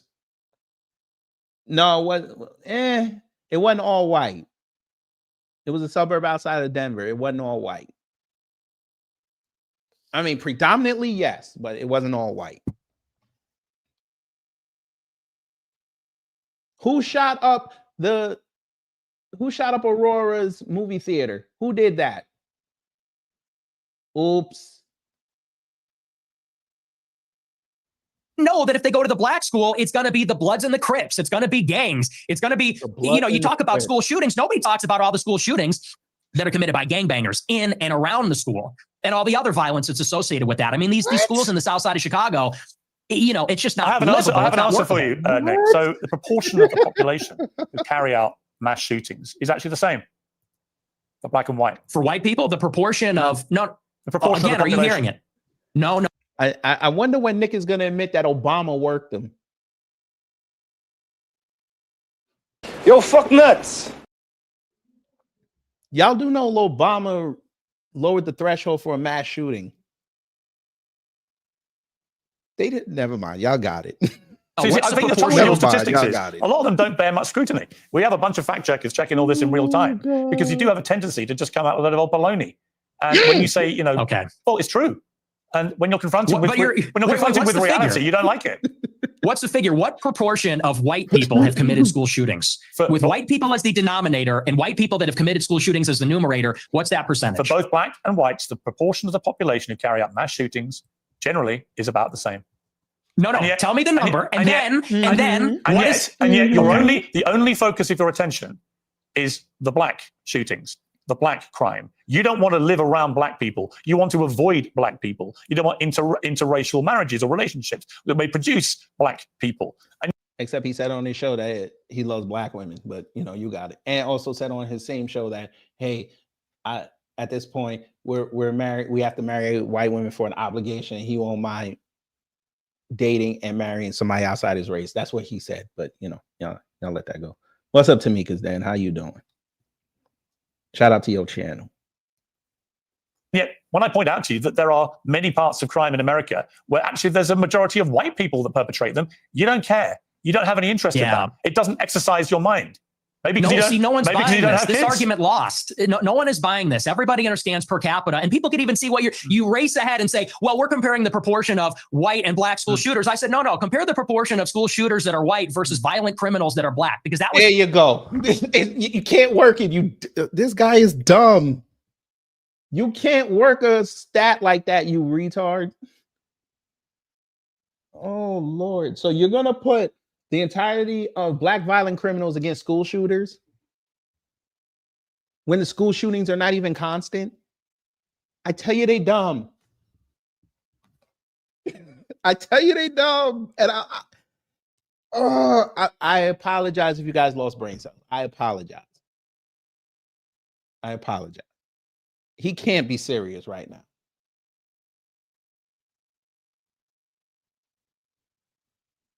You're trying to push per capita off a broad number on FBI stats against something that happens at most 10 times a year.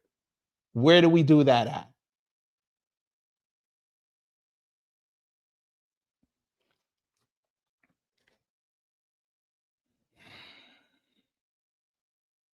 We know why he did it, because he doesn't have an answer why his cousins are out there shooting up each other in schools.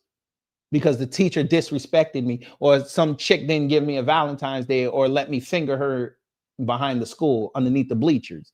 So, or I'm an incel, or I'm part of the trench coat mafia. So I'm just going to shoot up the school because, radicalism and goth music. Okay, motherfucker. The basis of the monologue is that you're very likely, if you encounter black people or a young black man in the city, that you're going to be the victim of a violent crime, of a robbery, a mugging, a car theft, a carjacking, or a murder. That's the difference, and it's about proportionality. And everybody's Fane Hatter, he actually, Nick brought it up, trying to dunk on black people. That he opened that door, but okay. He's past that, because we all live in reality. You want to talk about product of your environment. People that live in New York, Chicago, LA, we live in reality. We live in this environment, and we see what it's like, and the threat. You don't live in Chicago. The danger in terms of probability, is not, it's not even comparable. And I would add, I would say this to your point. If you're in a high school and truly, if you see a white person who looks like a little autistic, he's got the SSRI stare and he reaches for a backpack, people joke and say, run. Similarly, if you see a... Now, I know we older than this boy, but we never did that. All right. Sir,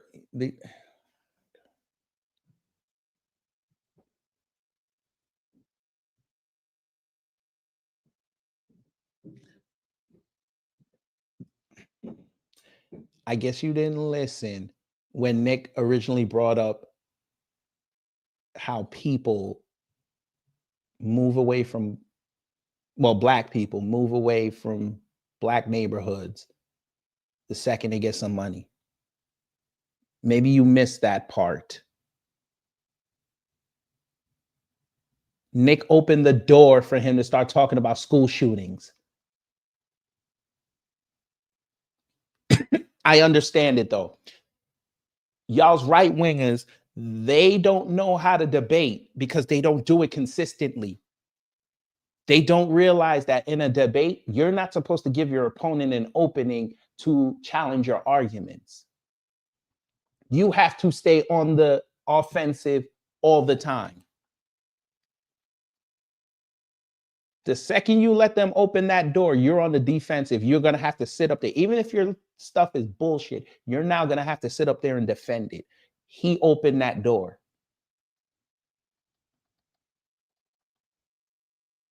Floppy pulling up with a bunch of black people in it and they got their pants around the ankles. You're going to run also. And I'm saying the same thing. The difference is the latter happens much more often. It's much more common. You know, in Chicago, there's like 10,000 carjackings and car thefts every day. It's in the thousands. It happens all the time. How 10,000 carjackings?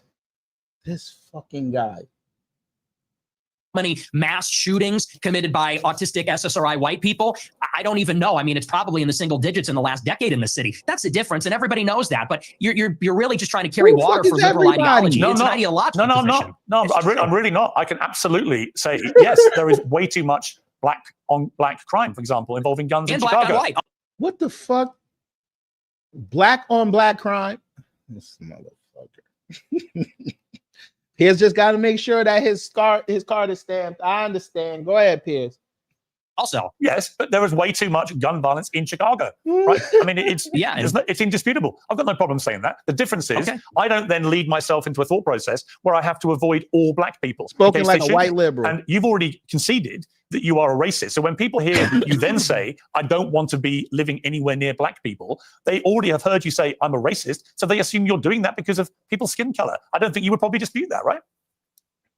Well, you're separating two different things. The monologue, when I said I don't want to live around black people, that was after Irina Zarutska got shot. And it's true. I mean, they are a largely in this city, in Chicago, the South Side, the West Side, huge criminal population. And I don't want to live anywhere near it. And I Oh, not the Mexicans that y'all were sitting there for 3 years saying that they were illegals, right? Not them. Not them.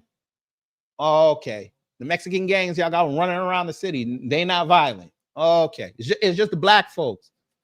Okay. All right. Because don't nobody get shot in the north and east side of Chicago, right? They don't get shot. Okay.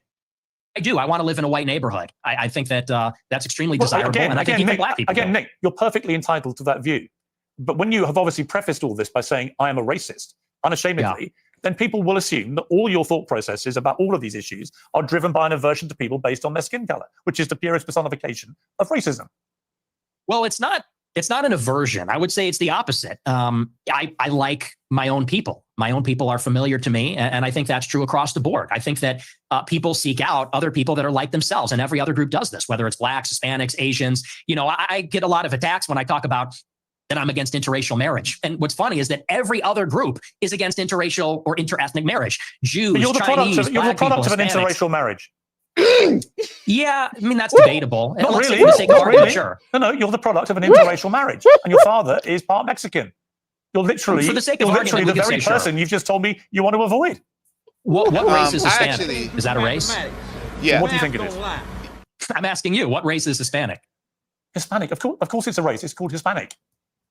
It's a mix between two races. It's a mix between indigenous Americans It's not and white, though, Europeans. is it? It's not white. It's still considered a race, you retard. Oh my God.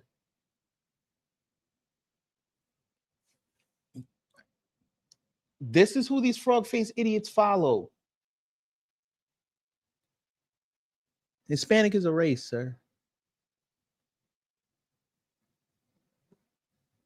Asian is a race. Black is a race. White is a race. American Indian is a race. They're racist. Oh my God. He can't be this. He can't. Well, you're more of a racial purist than me. You got like Not a really. You just keep saying you only want to live in a white neighborhood, but you're literally from a mixed race background yourself. You've literally got Mexican blood. I know, and I live in a non-white neighborhood too. I'm trying to get out of here though, but I'm trying to get out. But oh, sounds like your people failed you. Oops. Wait, so what is that I hear, Nick? So as soon as you get some money, you leaving? Is that what I'm hearing? You had to settle? Is that what I'm hearing?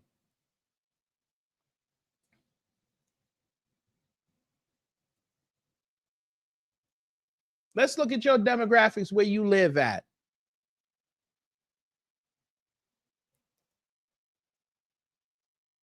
So he say he lives in Broadview. So 63% black. Y'all don't believe me. I figured you might not. There you go. 63% black, 21% Hispanic, 11% white. Why? And I see why you love that town. It's mostly male. But anyway, wink, wink, pause. But why did you move to a black neighborhood, sir? Huh?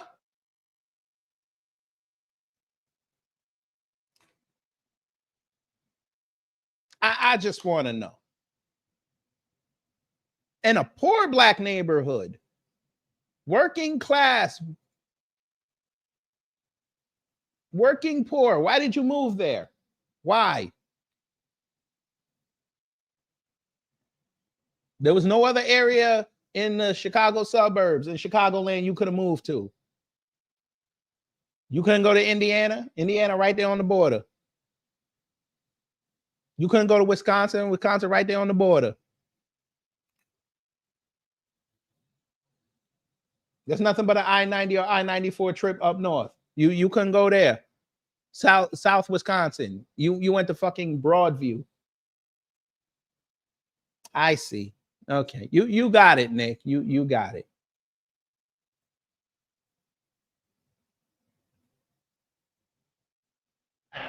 Get to work!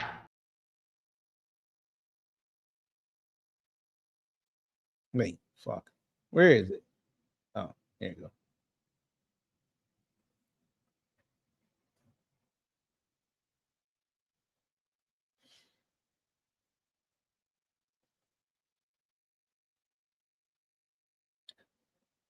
Yeah, I know. I know that, Nene. I understand you saying that. Hold on.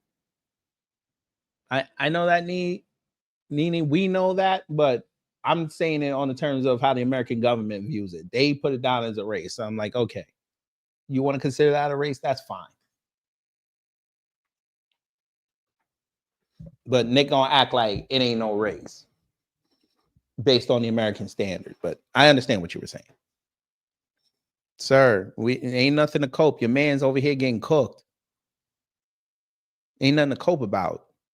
Both these two are idiots, but the idiot on here with no tie on is cooking the 27-year-old idiot.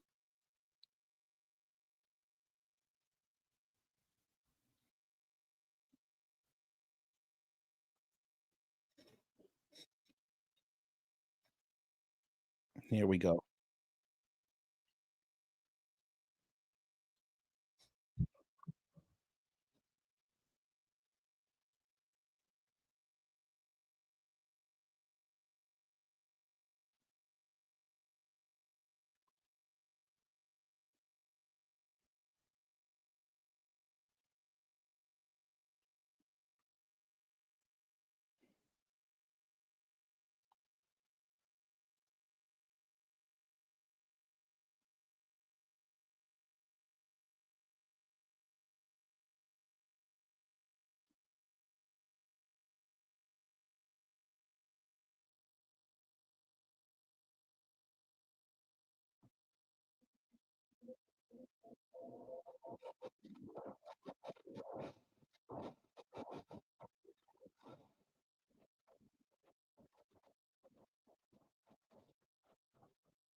What?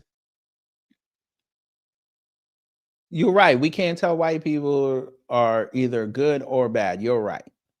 Now you see how fucked up that sounds?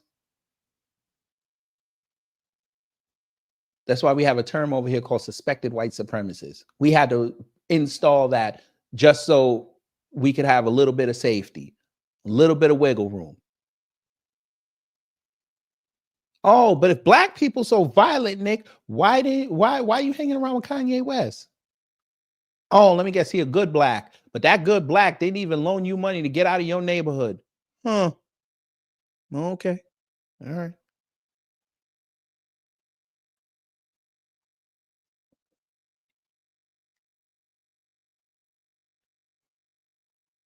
It'd be funny when it comes out that that shit was AI. That's gonna be hilarious.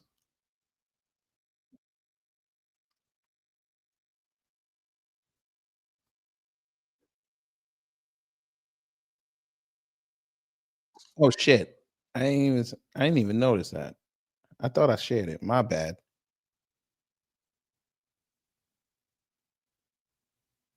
My bad, y'all. I thought I had the right one. He wasn't really saying nothing there though. He was talking about Arena Zaruska. I was like, all right, whatever, motherfucker. You better hope that shit ain't AI. Y'all gonna look real stupid. Crimes, do you? No, because I know it's far fewer from experience. Okay. Because it's like you said. Well, and hang on, and I would add to that, you know, Irina Zarutska wasn't the first one. That was also after Austin Metcalf was killed in Texas. Sure. After But Carmelo how many Anthony times has it stabbed been him in the perpetrated neck. by white people? Well, hang on, let me finish my point. But you're And then implying not that only white did- people don't do this. And my point to you, Nick Okay. Fuentes, is of Yeah. course, Oh, I never said white people of don't do course, it. deranged white people commit heinous acts. But you don't either know. Cocksucker, you just sat up there and tried to say that white people shooting up schools is far less worse than black people committing violent crime. What?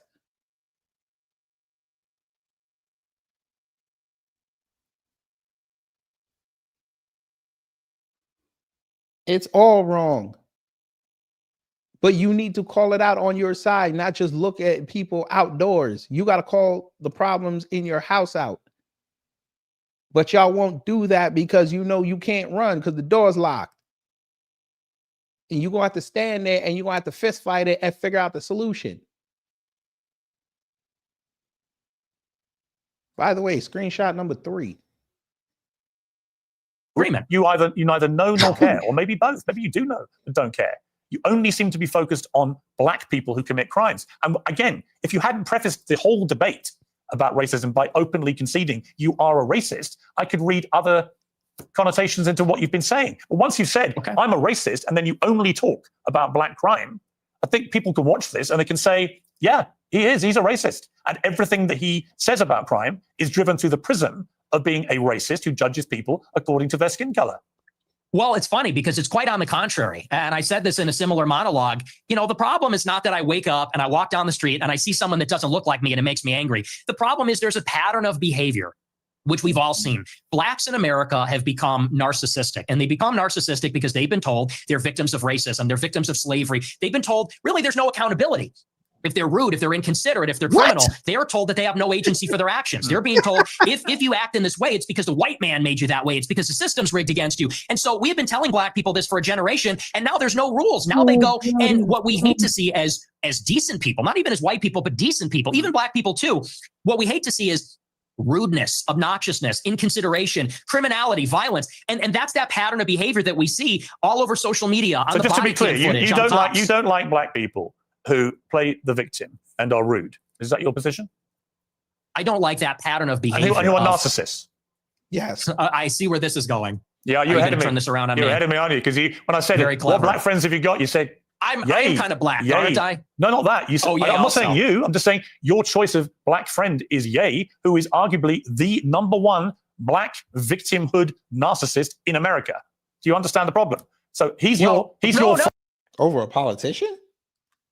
Nah, I wouldn't put Kanye over no politician now. But go ahead. He's one of the very few black people you want to be associated with, but he's the epitome of what you just said you abhor about narcissistic black people. I disagree. What was the narcissism? He literally didn't even say anything on X yet, and they took away his account and tried to destroy that man. Now, I don't agree with everything he does, but goddamn, at least let him. They should let him get the tweets off first before they went and canceled him. Now he had plus. That's why he was able to get back.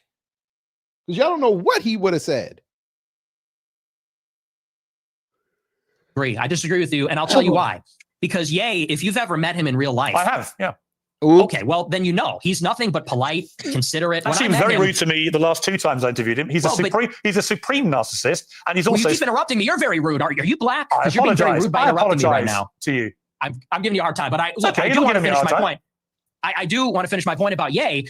He is a guy who, when I was with him, wanted to make sure that everybody was heard.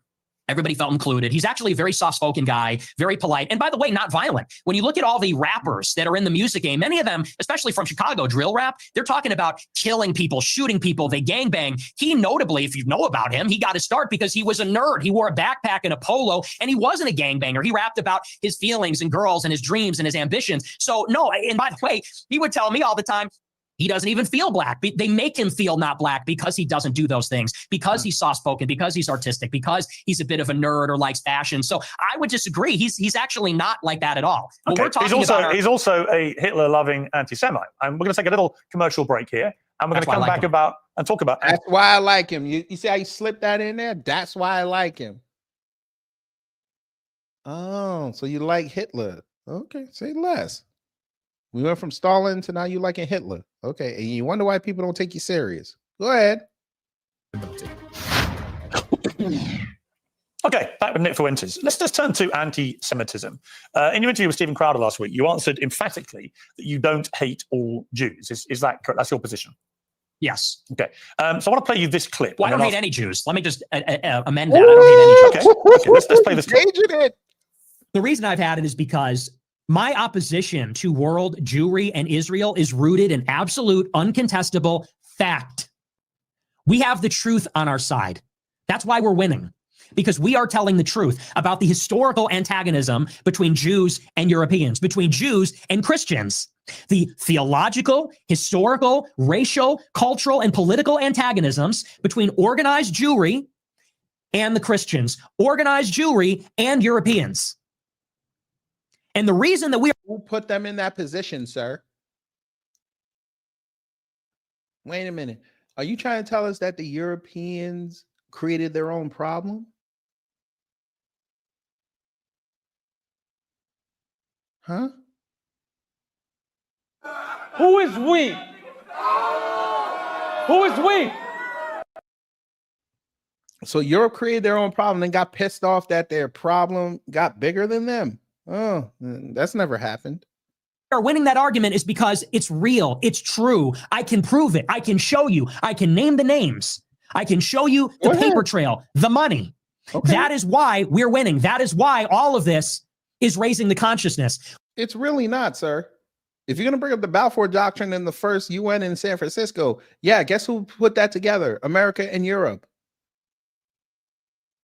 So the two continents you loved put you on a path to hate Jewish people, or I'm sorry, you said not all Jewish people, but you're not going to call out the fact that America and Europe created that problem. You're not going to do that. Oh, okay. Got it. Get to work! Screenshot number 4. When you say you have this opposition to world Jewry, I mean, it's one thing to criticize, for example, the Israeli government over what it's been doing in Gaza. I've done that myself. When you talk about world Jewry, I presume you're talking about the 15 million Jews in the world, and you are opposed to them. How does that square with your position that you don't hate any Jews? Well, do you take issue with my use of the term world Jewry? Well, what do you mean by that?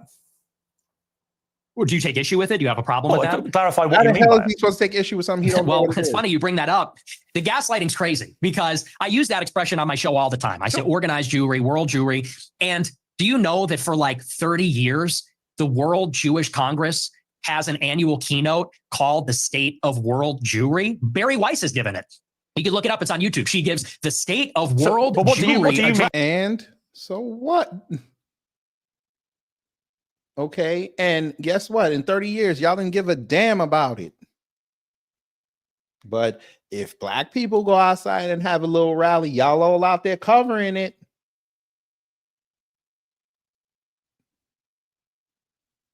Interesting. But Nick, what do you mean by it? I mean, you have to talk about, there's a concept of Jewish peoplehood. It's the sense that they are part of a common nationality, a common tribe, a common people. And so where they reside in Israel, the United States, or Europe, or elsewhere, they see each other above, or maybe on a different level, alongside their nationality, their state, wherever they reside. If they're in Germany, France, the United States, they see themselves as part of a transnational nation, of an international. God damn it! You can't make this shit up. This kid is really dumb. And a lot of white folk have demonstrated eloquently that they don't have no sense. Well, we just learned something very shocking. A group of people believe themselves above their nationality because, God damn it, their cultural enrichment and their ethnicity trumps what flag they rap. Wow, Nick. Wow.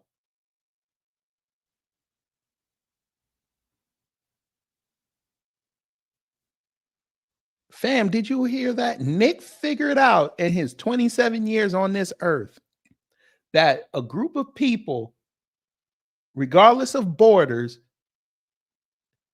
can feel something for each other based on commonality.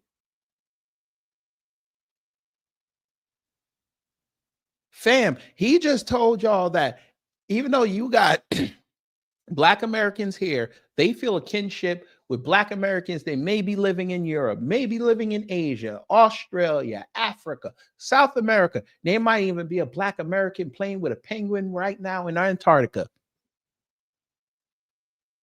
And y'all, he just figured out that y'all will beam with pride if they do something that's not in America or in America that is positive.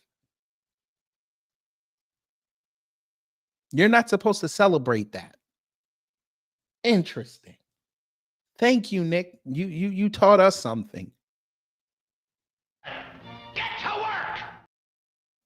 National nation. The Jews in America, the Jews in Israel, they identify as Israeli or American, but they also have something in common. They identify as part of a common nation, which I would say there's a world Jewish population. It's world Jewry. And world Jewry has representatives.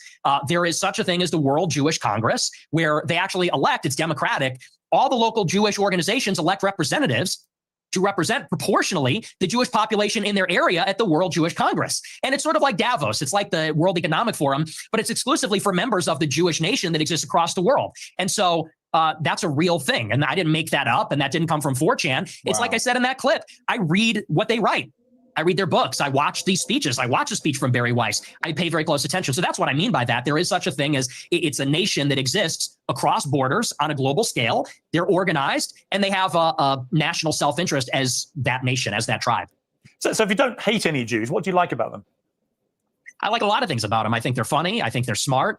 I think that they're pretty remarkable people. And as Christians, especially as Catholics, we say they're remarkable. And this has been adjudicated in Catholic doctrine for thousands of years. We say that they're a witness people. And so we actually, there's provisions inside of Catholic doctrine that says we need to give them special protections because they were a witness to Christ's passion. So, this is why you can't clip the show. You have to watch the whole thing. I say this repeatedly in interviews. I do think they're remarkable. By definition, they're exceptional people. It's just that there is a sort of natural opposition between them and Christians because of the theology. We believe that Christ is a Messiah. They don't. They have been a minority in Christian lands for thousands of years, and they have been pushed around and expelled. So why didn't you just keep it on that? Why are you saying they control everything?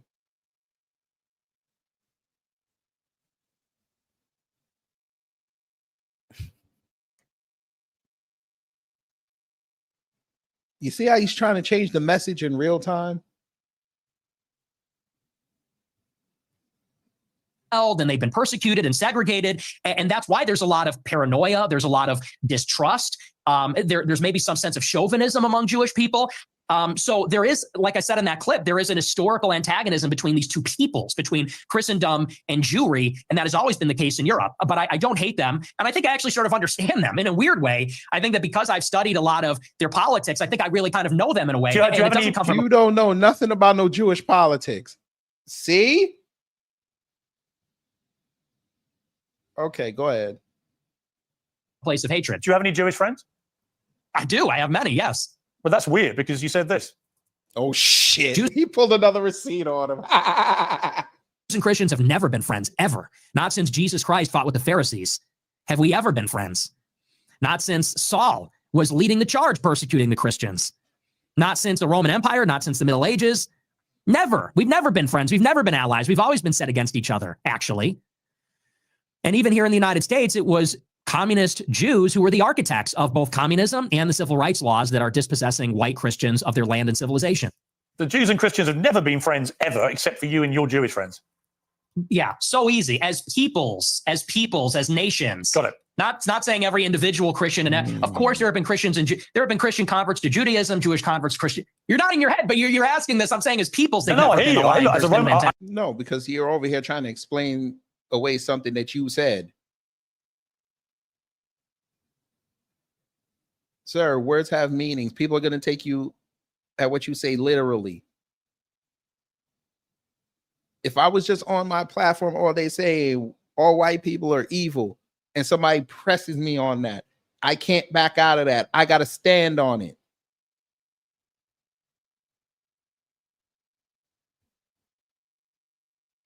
And you put it on film. I'm a Catholic like you, and I have many Jewish friends. I'm just trying to compute what you're trying to say, which is Jews and Christians have never been friends ever. And I'm like, well, you have Jewish friends. I have Jewish friends. We're both Catholics. Therefore, we're Christians. You're Catholic. So it doesn't really quite add up. Well, like I said, as peoples, there has been an historical antagonism as peoples. And you could even say the same about blacks in the United States. Of course, there were black and white people that were friendly with each other, but in many ways, they were set against each other as groups. And I think that's easy enough to understand. The reason that many people think you're anti-Semitic is that you have regularly done. Damn, how the hell did he start just talking about Jews and Christians and Catholics? Why are black people in it? Damn. Played the Holocaust, and in particular, the number of Jewish people who were murdered by the Nazis. It's been said that you believe no more than several 100,000 have been killed. And I want to play you this clip. People talk about, well, you know what?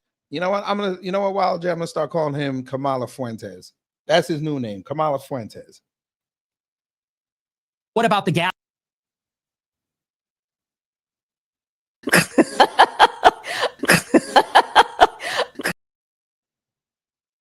chambers? Well, to the extent that that's real, I find that hard to believe, but to the extent that's real, there have been atrocities committed and genocides committed in all times and all places. Let's acknowledge why Hitler casts the long shadow. Because that confers a political benefit upon Jews. That's why. It doesn't really sound correct to me. Wait a second. It takes 1 hour to cook a batch of cookies, and you have 15 ovens, probably in 4 different kitchens, right? Doing 24 hours a day, every day for 5 years. How long would it take you to make 6 million? I don't know. It certainly wouldn't be 5 years, right? The math doesn't seem to add up there. You think that's funny? It's funny. It's amusing what you're doing because, that one was a joke. But do you want to talk seriously about the Holocaust? Dude, who jokes like that? Who jokes like that? Right wing got a weird obsession with these dark humor. There's dark humor and then there's dark humor. Yeah, I do actually. I mean, I do because I just find it extraordinary that you would think the Holocaust could ever be something that we could joke about. Why, too soon? Is it too soon to make jokes? How many people do you think died in the Holocaust? How many Jewish people? I don't know. I'm thinking maybe 7 million. What's the number? 6 million, something like that. So you 8 million? You concede that 6 million Jews died in the Holocaust? Possibly more. Possibly, we're discovering all the time. So it could maybe even be more than that. So why have you doubted the numbers in the past? I'll tell you why. I really think that every death is a tragedy, however many Jewish people died in the Holocaust.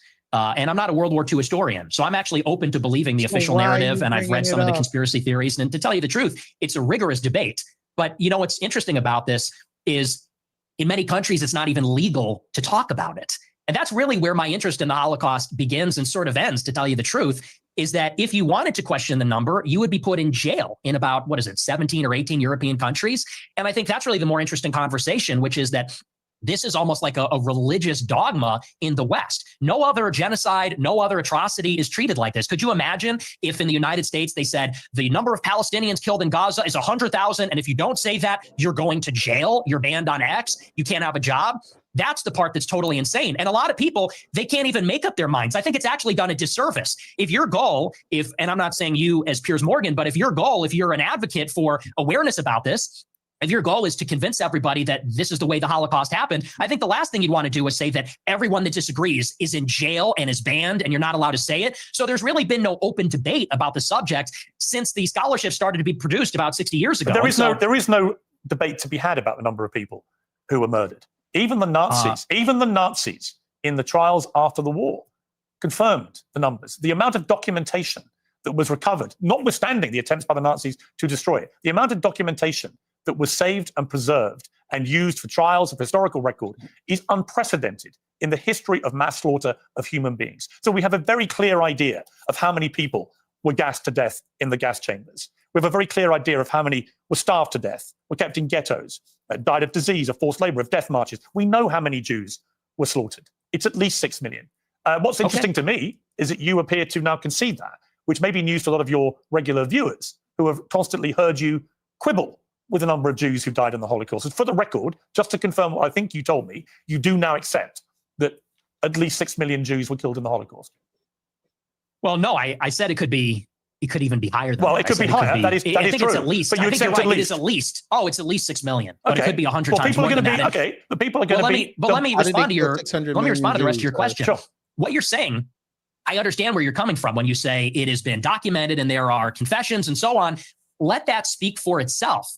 But you don't see, your show is called Piers Morgan Uncensored. Yep. But the United Kingdom is censored and Europe is censored. And if you talk about these things, you will be put in jail in many countries. And I think that's where a lot of people start to say, well, if the truth is so clear and if there's such overwhelming evidence, why do you need to throw people in jail for disagreeing? And you yourself said, well, there is no debate. I think everything is debatable. I think everything at least should be debated. And if the evidence is very one-sided, like your sexuality,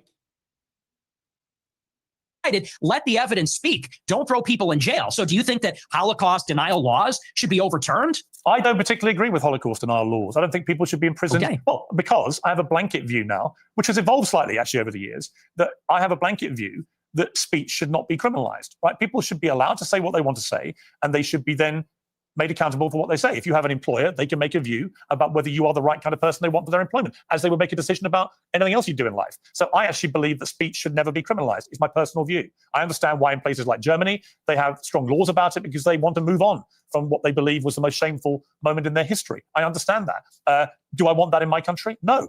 Am I appalled by what has been going on with free speech in the United Kingdom in the last 2 or 3 years? Absolutely. It is ridiculous that people have been frog marched to prison cells for stuff they put on social media. Right? So yeah, I do. I think what is more interesting to me about our exchange is I was not expecting you to go the opposite way. I was not expecting you to be so emphatic that at least 6 million Jews died in the Holocaust. And there'll be people watching this who I think will be very surprised by that, because you have built a reputation for being, if not a Holocaust denier, then somebody constantly questioning in a downward way the number of Jews who were murdered. That doesn't appear to be what your position is now. No, and here's what I would like to see for my entire career.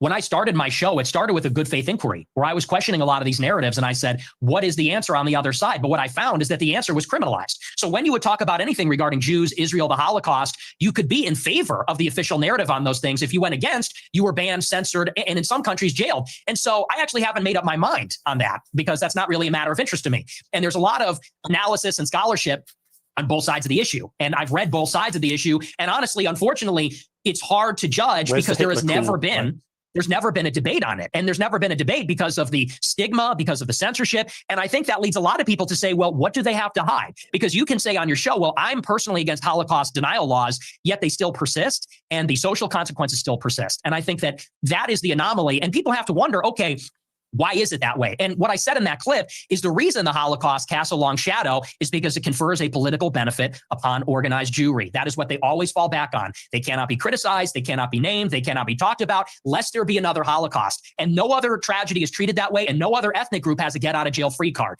Just play that. Anti-Semitism and Holocaust. You can do whatever you want and defend all your actions. That's the part that people are getting upset with. That's the problem. I don't know any right-minded person who believes that Jewish people weaponized the Holocaust for their own personal get out of jail free or whatever you called it. You don't know anyone that does that? That believes that? I'm sure there are some people that do that, but it's such a ridiculous generalization. You know, the truth is that most Jewish people have lost relatives in the Holocaust. In fact, I want to play you two clips. One is where you talk about Adolf Hitler. Hitler was a pedophile and kind of a pagan. It's like, well, he was also really fucking cool. So, you know, time to grow up. We're not children anymore. Am I right? Am I right? Am I right, boys? Am I right? Let's go. He was also really fucking cool. You regret saying that? Saying a fact? No, that's absolutely true. You think Hitler was very fucking cool? Yes, I do. One of them, and I'm tired of pretending he's not. Well, to be honest, this is the problem. You see, it's a bit like when you just say, "I'm a racist." You're a racist who thinks Hitler's cool, but you're not anti-Semitic. If you're a Jewish person watching this, what are they thinking? I'll tell you what they're thinking, because I've got a friend of mine called Danny Finkelstein, who, when he heard I was interviewing you, he's a Times journalist in the UK, very eminent journalist here, and author, who wrote a book about his own family's experiences at the hands of Hitler and Stalin, because he also told Tucker Carlson that you admire Stalin. But let's just take what Danny said here. Hi Piers, it's Danny Finkelstein here. As you're interviewing Nick Fuentes, you might try suggesting to him that he reads my book, Hitler, Stalin, Mum and Dad. It's called Two Roads Home in the United States. Since he says he's on Team Hitler, you might like to ask him about the fact that Hitler arrested my mum, tried to starve my mum to death, did starve my grandmother to death, sent my great aunt to the gas chamber, my great uncle, my cousin.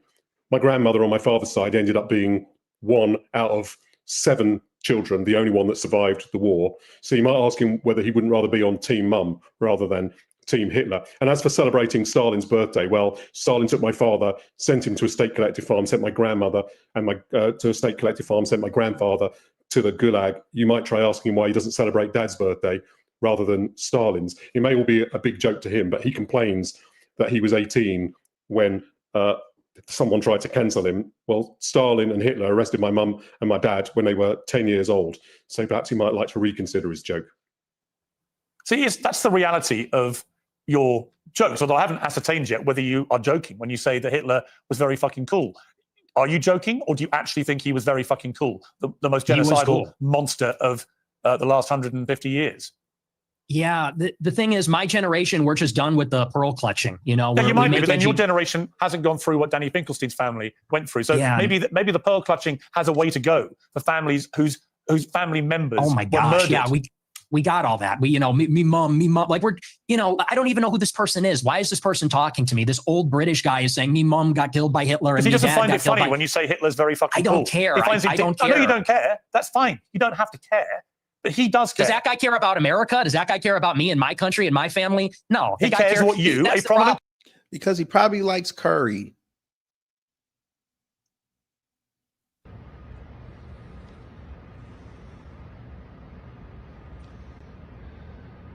This is how real it is to The Rock.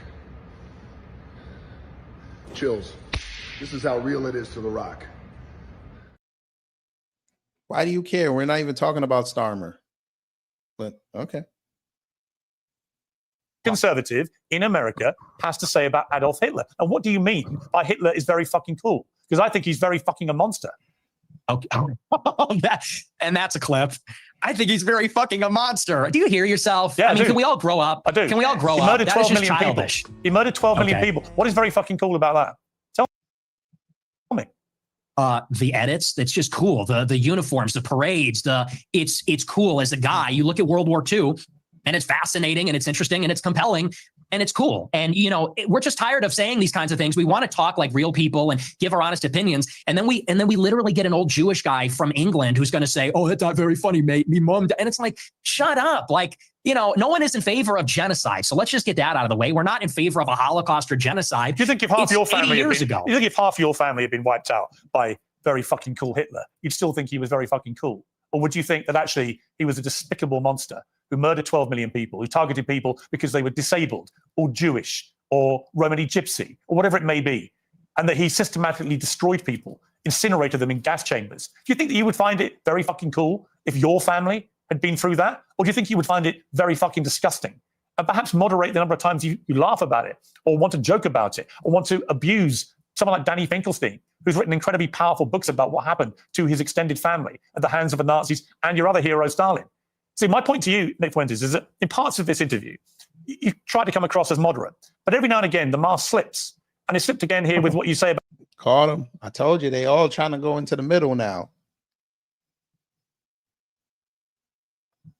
About Hitler. There's nothing very fucking cool about Hitler. We know that from history now. We know what he did. You've already conceded that he murdered at least 6 million Jews. So when you say he's very fucking cool, Jewish people watch this and go, Germany. This guy's disgusting. Why would he say this about someone who perpetrated such an evil? And what's the real answer? Why do you? Is it just for clicks? Is it for... No, Piers, you know what the real answer is. Assumption is the mother of all fuck-ups. Why do you feel a necessity to insult people? Again. Is that... Where's the script? Where's the script? Read the script. Is this a big defensive thing that you've got? Read the script. Why don't you read your own script? He's actually not trolling, but I figured y'all would have thought that. Money? Is it just for fun? For shits and giggles? What is it? What motivates you to say something like Hitler was very fucking cool? It's for this. It's for all of this. And the lack of self-awareness is amazing. You're a boomer. You're a 60-year-old boomer. And we've spent maybe 3 minutes on you saying, he's a really fucking monster. He incinerated people. And I'm sitting here saying it's not that serious. It's not that deep. And not that what serious. I'm getting at, not that serious. Do you want to say more about he's a monster? You're not kidding yourself. He just told everybody that it's not a genocide. He's against genocides. And he literally just admitted like 5 minutes before that Hitler killed more than 6 million Jews. That would be considered a genocide, sir. But he's fucking cool. So you're cool with him as a person, but you're gonna tell us you're not cool with what he did? Huh? Okay. Anymore. You're not a teenager. I know. Right? You're nearly 30, to be clear. Yeah, okay? You're a fully formed adult who has a brain, right? And at some stage, that brain has taken you off these rabbit Is this an warrens. interview or is this a lecture? Can I respond to what you're saying? I want you to explain why you think it's fine to say how fucking cool Hitler is and to dismiss the very powerful 90 seconds from a British journalist who lost a lot of family members to the Nazis in such a callous, dismissive manner. I don't think it's powerful. I think we've been hearing that our entire lives. Okay, the Schindler's List. Let's just be honest. The propaganda is over the top. We have been in America. What about the Schindler's List? Tell me about the Schindler's List. Well, tell me about the Schindler's List. I'll tell you about it. We have been browbeaten as a people, as Americans, as Westerners, for our entire lives. And you know what this has done? It has taken away any sense of pride, any sense of love for our own civilization. We have been made the villain in our own story. We have been made because, well, let's just be clear. It doesn't begin and end with Hitler is a monster. This has been the political narrative, which is why we have thrown open the borders. This is a political narrative, which is why we can't be a conservative society as a whole anymore, why we can't be proud of Europeans, why we can't be proud of being Christian. Because nobody told you y'all can't do it. Y'all take out the worst parts of being European and Christian, and nobody want to deal with it. Because actual people actually did the research and realized that a lot of Europeans were not cool people. You're not accomplished. I'm sorry to say it. What Europe has, they got from other countries. They got from other civilizations. Europe didn't create math. You got that from Africa and the Middle East. Your Arabic numerals, 0 through 9, where did that come from? The Middle East. And you let somebody on X troll y'all thinking that, oh, Mondami's going to change the numbers to Arabic, not even realizing that they were Arabic.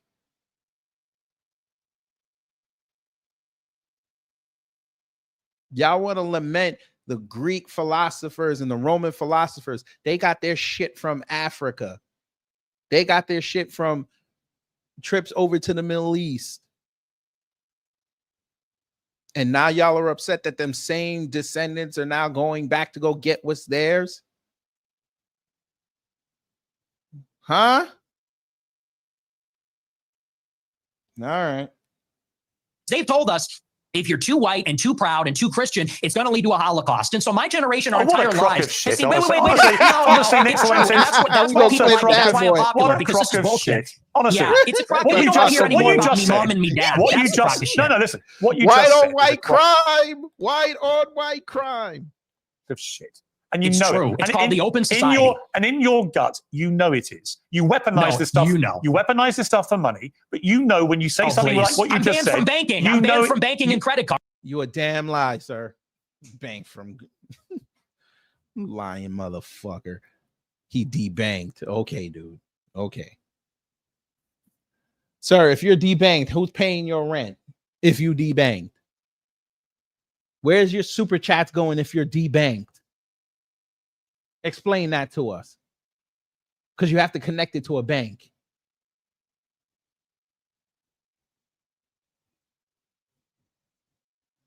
That's why people like me. That's why I'm popular, because this is bullshit. Honestly. Yeah, it's too proud and too Christian. It's going to lead to a Holocaust. And so my generation, our entire lives. Honestly, Nick, now, for those who have been here for a while, which was better? What Piers just said, or when Van Lathan told Larry David, get the fuck out of here? That is hilarious. You weaponize this stuff for money, but you know when you say something like what you just said. I'm banned from banking. I'm banned from banking and credit cards. You know who you're talking to? Yeah. Do it for money. By the How way, much money you by make? the way, Your that's company's $100 million. Your company's worth $100 million. I was banned from Bank of America. And you shouldn't I'm have banned been. from processing credit cards. And you shouldn't have been. But I am. So don't tell me I'm doing it for money. Well, ask me my opinion about that. If you didn't do it for money, you shut off the super chats. Oops. If you did it for the love of the game, you wouldn't be collecting no donations. Oops. Tell you shouldn't have been, right? I don't agree with that. What happened to Then you? don't say I'm doing it for money, because you know that full well, and you say it's a How much grift. money- You how much are money doing are you- it for money because you're getting clicks out of it and you're trying to up your profile. You are getting money and clicks out of it. That's why you're doing it. Because you know if you nail these interviews, you're going to get to the mainstream where the opportunities are going to open up. Why do you think people are saying that you were fed? Somebody paying you. That didn't just come out of thin air.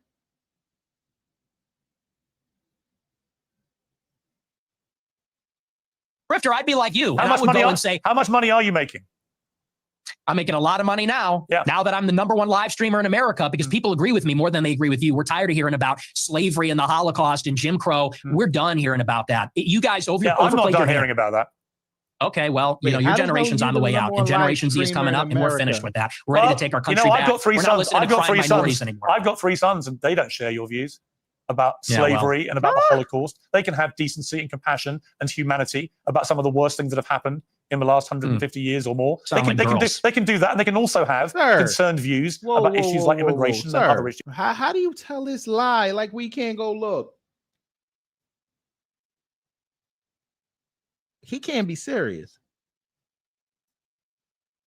I just found some website. They have Aiden Ross on here. He get 72,000 on average. And this is for this week. So where are you? I'll go to America. This is just America. They do Kick, Twitch, and YouTube gaming. Okay. So they don't even count Rumble.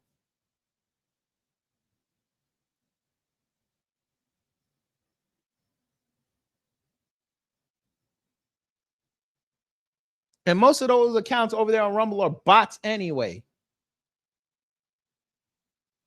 So where are you doing this at?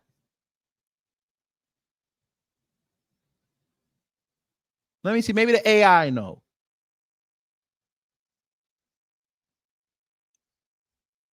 Kai Sanat. But you want to tell everybody that all right, you got it, dude. two things are not mutually incompatible. You can have different views about different things. It's your lack of humanity and compassion for people about things like the Holocaust, about slavery. It's that people find so contemptible. And I don't understand why you need to do that. Again, I just ask you, is your motivation financial? Is your motivation for fun? What is the motivation to saying these outlandish things, which you don't need to say, and which I suspect, I don't know, I suspect a lot of it is performative. So what is the motivation? I'm an iconoclast. The Holocaust is not my religion, and it is treated like a religion. It is treated like a religion with dogma, with blasphemy laws, and that secular religion says, and you say that's a crock of shit. It's intentional. It's called The Open Society by Karl Popper. It's by these architects of the liberal order after World War II. They got together and they said, how can we make sure that Hitler never happens? How can we make sure that totalitarianism never happens again? And they came up with a consensus, which is that we need to take down nations, religions, fathers, the authoritarian personality. We need to be empathetic and altruistic. We need to be diverse and pluralistic. And that experiment isn't working. And I'll tell you the truth right now, and you can laugh at this, you can scoff at this. Our people are being genocided in our country. 50% of the live births in the United Kingdom and in the United States are non-white. In 100 years, my ancestors, your kids who are so empathetic and that's why Trump is trying to import the white numbers instead of giving white families incentives to have families, like tax breaks. He's pulling out that bullshit, whatever scholarship bullshit he put out. Or that savings account. I'm sorry, that savings account, which I did cursory research and it's tied to BlackRock. Okay, so you didn't even get the official banks to do it. You went to BlackRock. Cool. Passionate, they're going to be a minority. They're going to be a minority in maybe a Muslim country, an Indian country, an Hispanic country. And these Jewish people that are 100 years old talking about my grandparents and the Holocaust, they don't care about that. Actually, they like to see it. At the SPLC, they're literally counting down the days until whites are a minority in America. So forgive me if I don't believe them when they talk about compassion. There's a genocide going on right now. It's not against the Jews. How many Christians are there? In Gaza, it's against How many whites. Christians are there in the world? Let me 1 billion. Yeah, 2 billion. How many Jews are there? 15 million. Okay. So with a straight face, you're going to tell me the world is being overrun by the Jewry, by 15 million people, when there are over 1 billion Christians. There is a genocide of Christians like poor old Nick Fuentes going on at the hands of these 15 million Jews. Really? See, this attitude is why you're losing. When you say who am I losing to? White people, who am I losing to? White people. Who am I losing to? You're seeing it. Mass migration. Oh, you're losing to me. We are losing as a civilization of mass migration. And here's the difference. In Israel, they have my politics. In Israel, they want to maintain a Jewish majority. What the fuck are you talking about? Oh, so your politics are also LGBTQ friendly? Oh.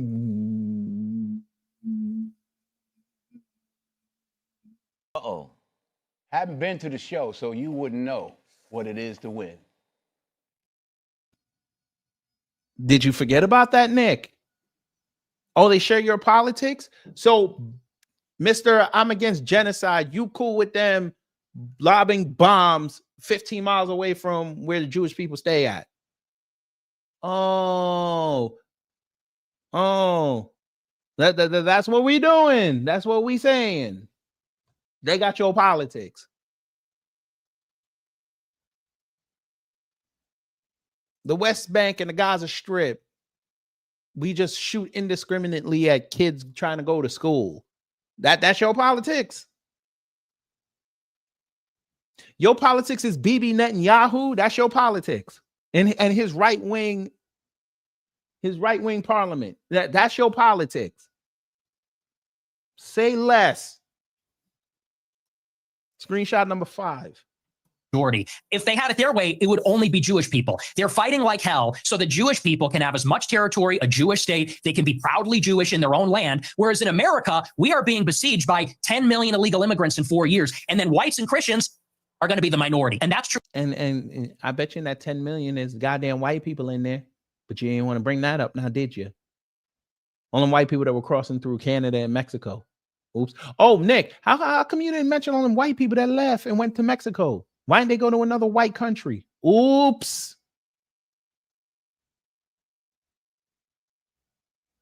in Canada, Australia, all the countries in Europe. So you could say there's 2 billion people, but what's the proportionality? What is the percentage of people being born that are white? Where's the arrow pointing? Where are we going to be in 50 years? In 50 years, there might be an Israel. In 50 years, there isn't going to be a white Christendom. You don't believe people should. It's funny he still don't see the play. There's a concerted effort, yes, to have all the brown people go into Europe and everything because these countries over there in the global south want to establish hubs of business everywhere on earth. You cannot concentrate your political and economic power in one area. The Middle East is just starting to figure that out. You dingbat.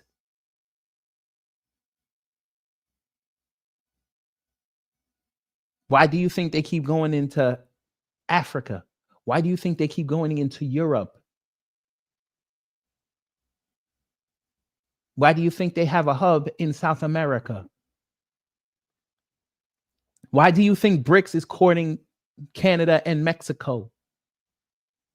Why do you think Saudi Arabia is compelling China to do business with Japan and, like I said, Canada and Mexico, telling them to go get deals done? Do you think they just did that because they said there's another economy there? You just go do that? No. When the plan is fully realized, they'll be having money coming into one central authority, but they're going to have thousands of hubs all over the world. It's called extraction. And you dumbasses with your laws, so you could go try to oppress black people, you let it happen. And when people brought attention to it, you ignored them. You dickhead. But I know you, Nick. You don't know nothing about BRICS. Because it's not a subject you would be well versed in because there ain't too many black people involved. And ain't nobody doing no mass shootings over there. Get married, right? I think people should get married. I'm a Christian. But you're basically anti-marriage, really. You've talked about this. You've talked about. Are we done talking about white genocide? Well, no, I'm coming to the same part because you seem very resistant to the idea of marriage. You've never got married. You've talked very scathingly about henpecked husbands. Just take a look. That's true. Guys get to a certain age and they're like, you know what? Women suck. Like they're talking too much. They're not hot anymore. Like you're fat, you're chubby, you're not as hot as you think you are. You fucking talk too much. You're a bitch. So we'll obviously get to the brazen misogyny part of that a little later. But I'm just curious.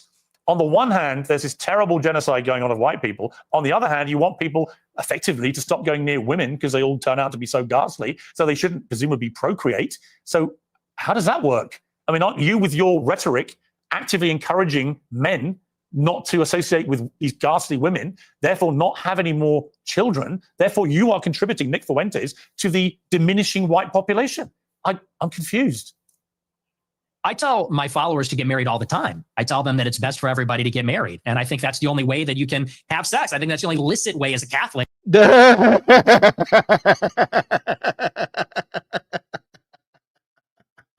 Y'all trying to get me go to hell.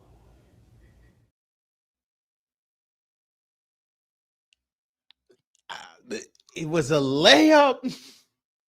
The Most High tapped me on the shoulder. It was a layup. He said it.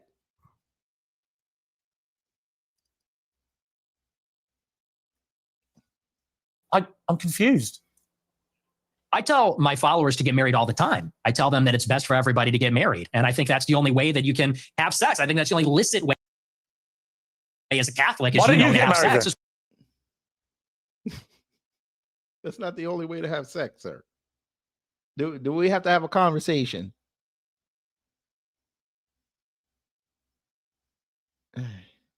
Smack!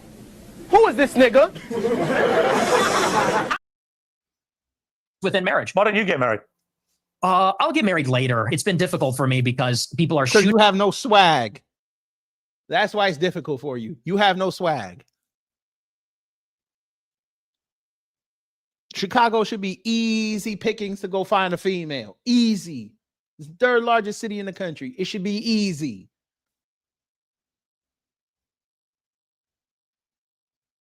At the minimum, you should be pulling Roseanne.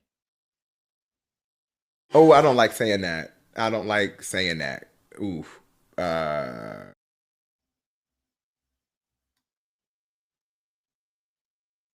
But you know,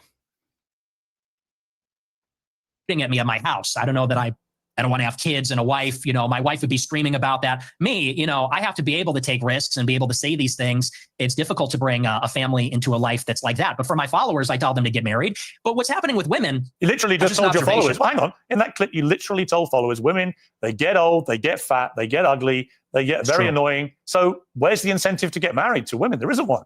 You're actively telling them you're the opposite. You're extrapolating a lot. We can complain. Just quoting you back yourself again. No, but you're extrapolating and saying, well, you say women are annoying, so therefore, what's the incentive? We have to do it in spite of the fact that they are annoying. We have to do it in spite of the fact that they talk too much. We can get them to lose weight. We can put them on pep. Remember, he said that marrying white women is an obligation. Okay. Tides. We can get them to the promised land, but it's going to be. Do you think this view of women may be why none of them want to go near you? Oh, you should see my DMs. It is quite the opposite. They're called the Groy bets, and I'm actually batting them away. Granted. Now you see how you telling that lie, sir. That's a bunch of Indian bots. Come on now, don't do that.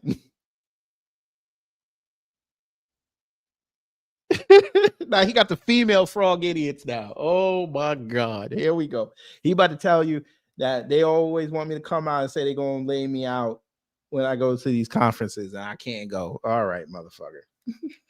Not all of them are attractive. Some of them are attractive. Are you actually, just to clear up one of the many theories about you, I have no idea what the answer is, and you haven't got to answer. But are you actually attracted to women?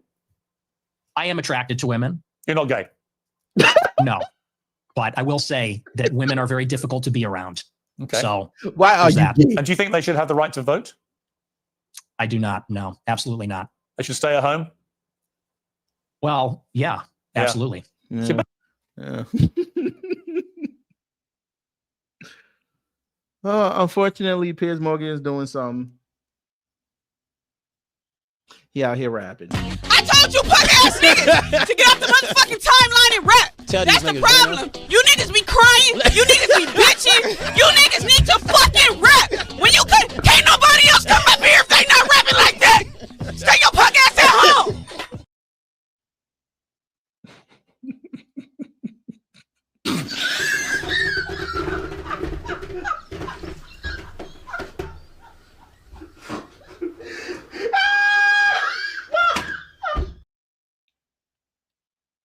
How you getting beat up by a 60-year-old Gen Xer? How is this possible? Go ahead.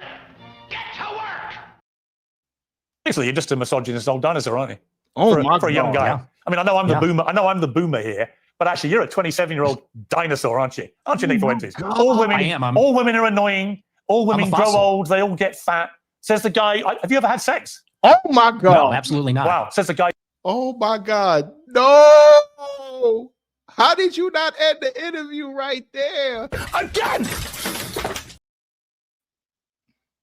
How did he not end the interview?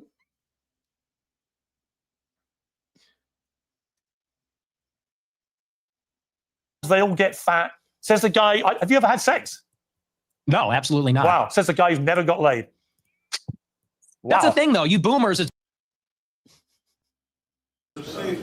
Bitch boy running around with his emotional thug issue. What? Sir, how did you sit up? Oh my God. Do you think you're an expert in women? Free love. Given you never got laid? Yeah, we are going back to the Stone Age. You're absolutely right. This, you know, you're talking about empathy and your kids are empathetic and they would never laugh at a joke about the Holocaust and you're a misogynist. You're a simp yourself. You're totally henpecked. That's the problem. He got a wife and 3 kids. How is that simping? What the fuck? I didn't know having a wife and kids was simping. I didn't know that. Hey, bitch boy, how do you think you got here and your sister? Your father was a simp.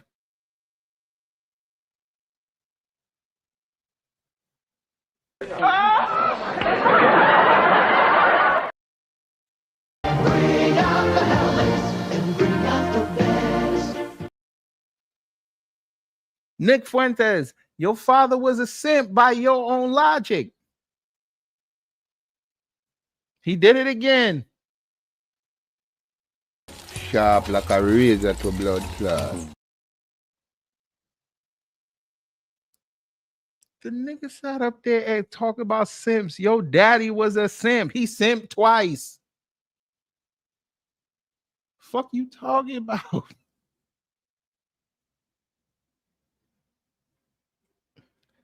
Oh boy. So let, yeah, let we me are play, going let me back to play the way another clip of yours about women.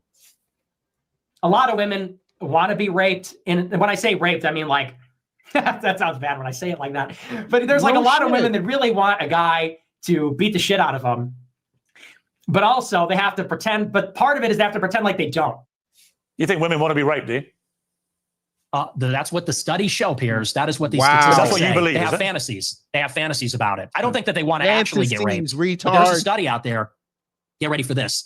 It says 62% of women have rape fantasies. And if you read anything that they're reading, if you watched what they're watching, what do you think 50 Shades of Grey is about? What do you think Twilight is? This motherfucker brought up 50 Shades of Grey, and that book ain't been relevant for about a decade.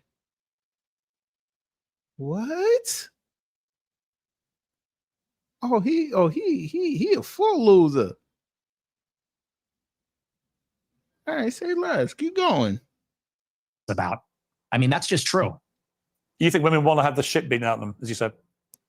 Yeah, and it's very disturbing, but it's true. Do you think your views on women might change if you actually ever had a relationship with one or had sex and actually had a proper relationship? I mean, people say the reason you're so angry about women is you're basically an incel. Well, I'm not angry about it. You sound very angry. You sound very, very angry about women. They get I'm passionate. It's an issue. You're I'm not passionate. about. You're sounding very bitter about women, as if, Oh as if my women have God. done a terrible disservice to you. But when you don't have relationships, you don't have sex. When are they doing these terrible things to you that's made you so hateful towards women? I'm really curious. Was that? I don't think that was a hateful clip. I think I was laughing. I said they want men to beat the shit out of them, and that's just true. I mean, when you look at the state of modern women, all they do is lay in their bed, doom scroll. They're chilling out. What? They're getting a little. Look, they're getting a little fat. It is what it is. I don't know what the average weight is, but they're getting a little heavy. And any guy that is playing the field these days will tell you that. I mean, and I know a lot of the chads. Bullshit. I am an incel. I'm friends with a lot of chads like Bradley Martin, Clavicular. They agree with me. He said it. You know, there's sort of like this alliance between the guys that don't have sex and Martin Clavicular. That. I mean, and I know a lot of the chads. I am an incel. I'm friends with a lot of chads like Bradley Martin, Clavicular. Why in the hell would you admit that? What the hell was that? This fool just admitted to the whole world that he an incel. Oh my! That's supposed to help you get a wife? No, first off, you're not going to do Steve Carell like that. That's what we're not going to do. That's a classic.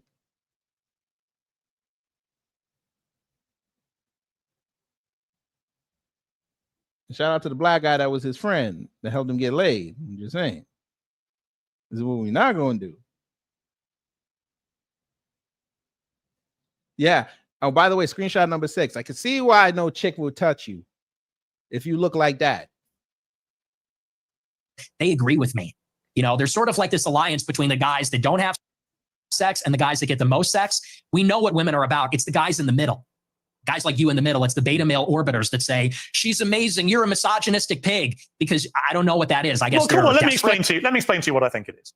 I think when a 27-year-old guy who's never got laid, never had a meaningful relationship with a woman, says that women shouldn't be allowed to vote, they should stay at home, that all they do is fantasize about being raped and being beaten up, that's what they want, that they're annoying, that they get fat, that they get ugly. That's a misogynist. Now, you may not understand it because your knowledge of women is so incredibly tiny, but actually you are the embodiment of a misogynist. It couldn't be clearer.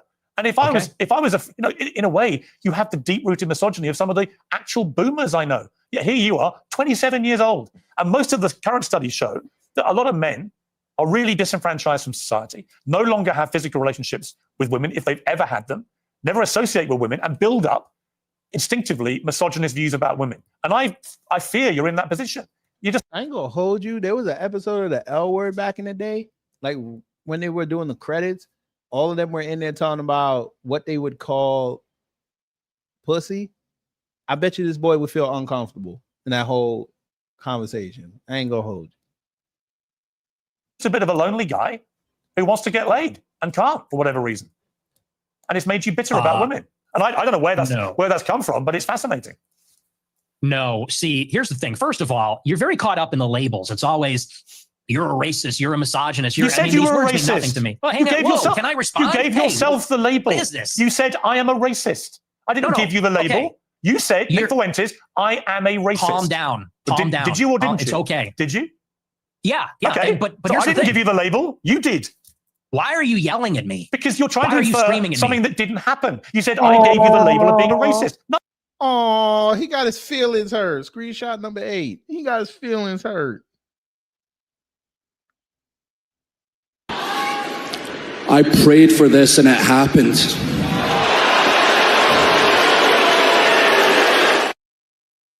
Oh, bruh, look at him. Now he triggered. Fam, so what is the mile marker on this? An hour and 30 minutes. Piers Morgan triggered the not so great Nick Fuentes. Ain't that something?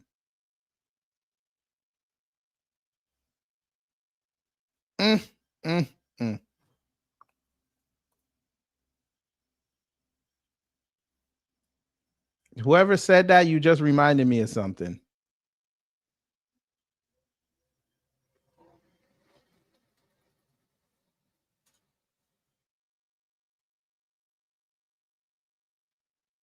I thought I pitched a better game today. It's just that I made a couple. I made some pretty good pitches, and they battled their butt off. And y'all know where he about to go with this. Sierra is a good example, hitting good pitches. Matsui did it earlier in the game too. Keep going. Abel hit pretty good pitches. What happened? What's your conclusion, Pedro? I mean, what can I say? Just tip my hat and call the Yankees my daddies. There you go. There you go. The Yankees are my daddies.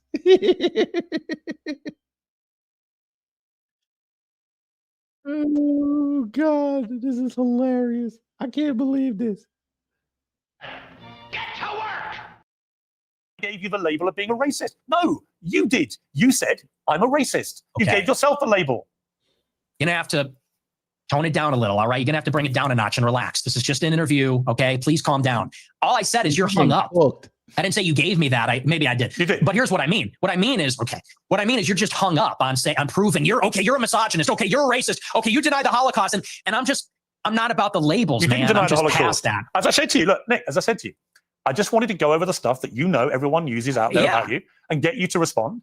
And we are getting, I think, a long way in this interview. Right? Okay. You didn't deny the Holocaust. You accepted there's been a Holocaust of at least 6 million Jews. I'm a maximalist. I'm a Holocaust. That is significant. You did admit you're a racist, and you have spelled out a thought process about women, which is the purest definition of misogyny that I've ever seen. And you said you're not gay. So we're getting somewhere. Yeah. Well, look, and I own the labels, okay? But I just don't care that much about them. That's fine. I feel like the whole I'm not saying this is like a weird. I'm not saying you have to care, Nick. You don't have to care about any of it. I promise you. Right? That's not why I got you on the show. I wanted to give you a fair crack, which I think I have. We've gone over a lot of stuff. We've got a bit more to go on. I genuinely don't think I've ambushed you with anything you couldn't have been expecting. No. I don't think I've been overtly hostile. In fact, when you've asked me to calm down, I've calmed down. I don't want to have a hostile, angry, shouty match with you. I simply want you to spell out exactly what you've meant about all these things, and people can then be the judge of them. So let's take another break, and we'll come back and talk about Donald Trump, Tucker Carlson, Candace Owens, and others. I don't care. Encryption, VPN service. Okay, back with Nick Fuentes. You began your show in 2017, the same year as Trump was inaugurated for his first term in office. You supported him at that time, but you've grown increasingly disillusioned, I think it'd be fair to say. Let's play a recent clip from you about Trump. We played this game in the first term. We're 10 years in. And you still have these people, I hate to say it, but they're just like in denial. And they're like, okay, everybody, let's all go on Twitter and let's tell Trump, don't screw over your voters. Okay. Hey, Trump, don't hire John Ratcliffe in the CIA. Like, what are we doing? We lost. It's over. The time to make demands was during the election when he needed the votes. He's a lame duck president. He doesn't need anything from us. He's not even on Twitter. He's on Truth Social. So what are you talking about? We're going to all rally and tell him, don't hire yet another neocon?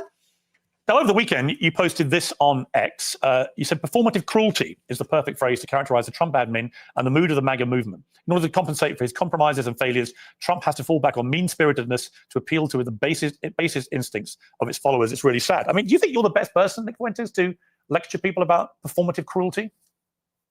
Why? Are you accusing me of being cruel? Is that what that is? Yeah. How am I cruel? You're cruel about black people. You're cruel about women. I mean, you're cruel about a lot of people, and you're very performative. Okay. I don't think I'm performative. If anything, everyone else is performative. I'm authentic. You know, whatever you want to say about me, it's real. It's from the gut. But yes, I do think it's performative. And what I mean by that is, you know, when they're doing the deportations, they know the deportations are not where the base wants them to be. They deported, the figures are disputed, but from my data, it's 300,000 in the year, which is not a massive deportation. They know the base is unhappy with that. So what do? The deportations that they are carrying out, they do a big spectacle and they arrest everybody and they film it and they put a hype at it. And there's a meanness in there. They played that song, I think from Sabrina Carpenter or something, and they make it a joke. They make it glib. And they do that because they're not delivering on the promise. So they compensate by doing it meaner, edgier, more mean-spirited, so that the base will overlook the fact that it's not happening. And I think that's by definition performative cruelty. You can call me a hypocrite, but it's definitely true about what they're doing in the administration. You went to see Trump at Mar-a-Lago with Ye for dinner. What was that like? It was very interesting. They're my two heroes. Ye is my hero. Trump is my hero. Even though he's very disappointing, I still a personal hero of mine. And he's a remarkable person. It was a great conversation. We got along pretty well. He liked me. I liked him. It was the love fest. I mean, he got attacked afterwards for supping with the white supremacist devil. I mean, do you accept you are a white supremacist? No, absolutely not. You don't think white people are superior to black people? No, I'm a Christian, so I believe everybody is equal before God. Including women? Yes. So you give women equal rights then? No. Great. No. Great. Okay. So you just talked a lot of bullshit, didn't you? No. Why are you like mad about this? No. You want women to be treated equally before God, but you don't want to give them equal rights. Yeah, because women and men are different. Look, do you believe there are two genders? It's your view. Do you think there's two genders? I do think there are two genders, yes. Okay. And so you mean there's distinction. There are two distinct genders. I think we should all have the same rights to... Well, if they're meaningfully distinct, biologically distinct, and they have different social and biological roles, I think it would follow that we would treat them a little bit differently in the law. Do you think the Catholic Church's teachings reflect that? I do. Yeah, there's no female priests. Have you ever seen that? Do you think that the Catholic Church thinks all women should be deprived of the vote? Yeah, I think so. No, they don't. I think they do, yeah. You think the Catholic Church position is women shouldn't be allowed to vote? I think so, yeah, no, but I'm not positive. No, it's bullshit. Oh, it should be. It should be. So if you were Pope, that's what you do. You could be Pope because you're celibate.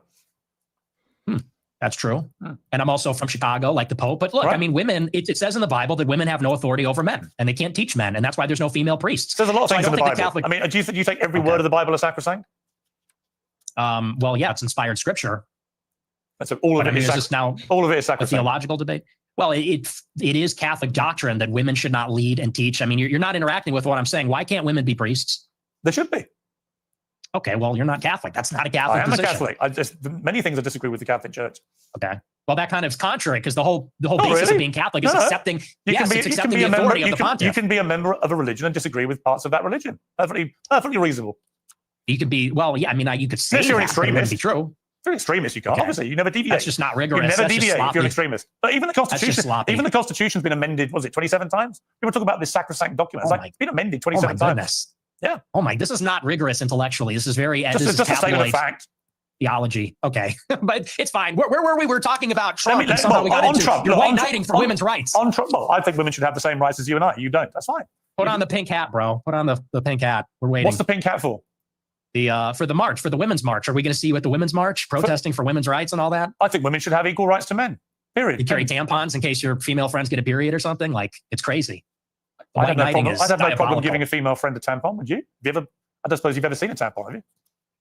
Gross. Absolutely not. Get that away from me. You think tampons are gross? Yeah. Full of period blood. Yeah, it's kind of gross. Wow. Are you into that? Oh my God. Sir. And that's when it starts getting into the degeneracy talk. Okay. You like that? You got a lot of tampons? I don't think you've ever seen it, have you? I've seen them. I've seen them before. You've been that close to a woman? Really? No, it was he said something disrespectful to a woman. She took it out of her pants and threw it at him. No, I've seen him. Look, I Oh, you've seen I used to videos? live with I women, bet so you've I've seen seen- him around the I bet house. you've seen videos, Oh, haven't you saw with other one. What are we doing here, Piers? I bet So you've I've seen him around the I bet house. you've seen videos, haven't you? Oh my What? God. What are we doing here, Piers? I'm not you sure. really hate that. I'm not sure, You're mate. more impressed that I'm a misogynist than you are about anything. It's Not very really. revealing. I'm actually more exercised about your blatant, self-admitted racism than I'm about anything. But the misogyny runs a close second. Let me ask you about Tucker Carlson, because you had a long sit down with Tucker Carlson, in which he was, oddly, I like Tucker. We get on well. I was with him last week in London. But he gave me a hard time, and he gives you. And then afterwards, he was more critical. And then you said this about Tucker. Tucker. He's a handler. He handles people. That's what he does. He's a fucking liar and a handler. He goes around telling people, I don't know anything. I don't know. Oh, I know nothing. I don't even have a phone. I am just a clueless tourist. I just travel to all these countries, and I don't trust him. And I don't care, maybe that alienates me from people in the conservative movement. I don't care. I'm not going to be a part of it. I'm not going to be a party to whatever that is. Whatever that CIA bullshit is, I'm not going to be a part of it. So, now that I've heard enough from Tucker, and I've heard enough from other people, and I've seen enough, this guy's not who he says he is, not an ally. Stay the fuck away from me. You're weird, dude. You're weird. See, what would have been great is if you'd said that to him when you were sitting opposite him.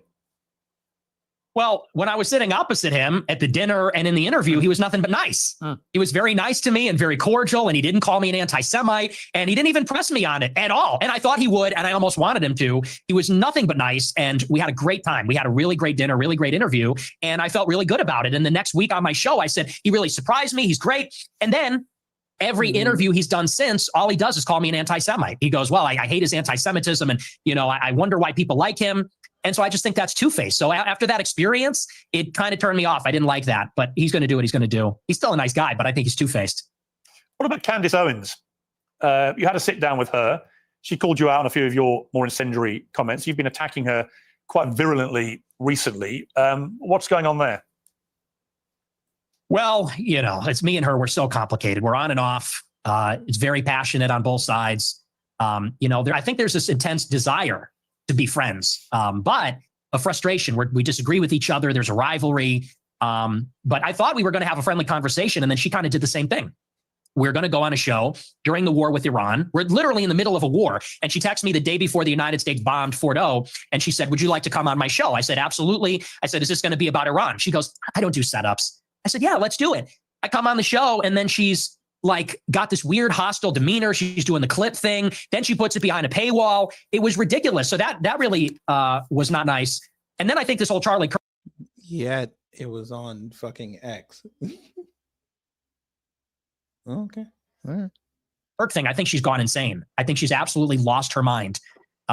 So I feel sorry for her husband. What did you feel when Charlie Kirk was assassinated? Where were you when you heard about it? I was at my house, and a friend of mine who was actually at the event texted me and said, Charlie got shot. I said, who? He said, Charlie Kirk. I said, oh my gosh, that's terrible. And honestly, it was devastating. I didn't like Charlie Kirk at all. And we had an intense rivalry, and he hated me. But honest to God, I was devastated. I was emotionally affected by it. I didn't even do a show that night because I was beside myself. So it was rough. I mean, it was hard to watch. When you say you were beside yourself, I mean, you hated him. I don't hate anybody. I didn't hate him, but I really didn't like him. I intensely disliked him. And he called you vermin, didn't he? He did. Yeah, he hated me also. But you were still beside yourself when you heard what happened to him. I was. I thought it was disgusting what was done to him, and it was tragic, and it was horrifying. By the way, today's 3 months. Do you fear an attack like that on yourself if you up your own security because of this? Because your profile's got exponentially higher since what happened to Charlie Kirk. I have increased my security, and but something similar like that happened to me. I thought y'all was tough. Why y'all need security? I thought y'all was tough. 2A and all that, you conservatives. Why do you need security? But then I have to ask the question, how are you paying for this security, sir?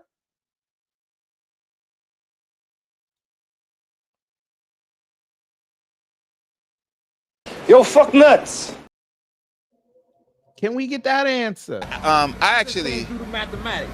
Yeah. Math don't lie. How are you paying for this security, sir?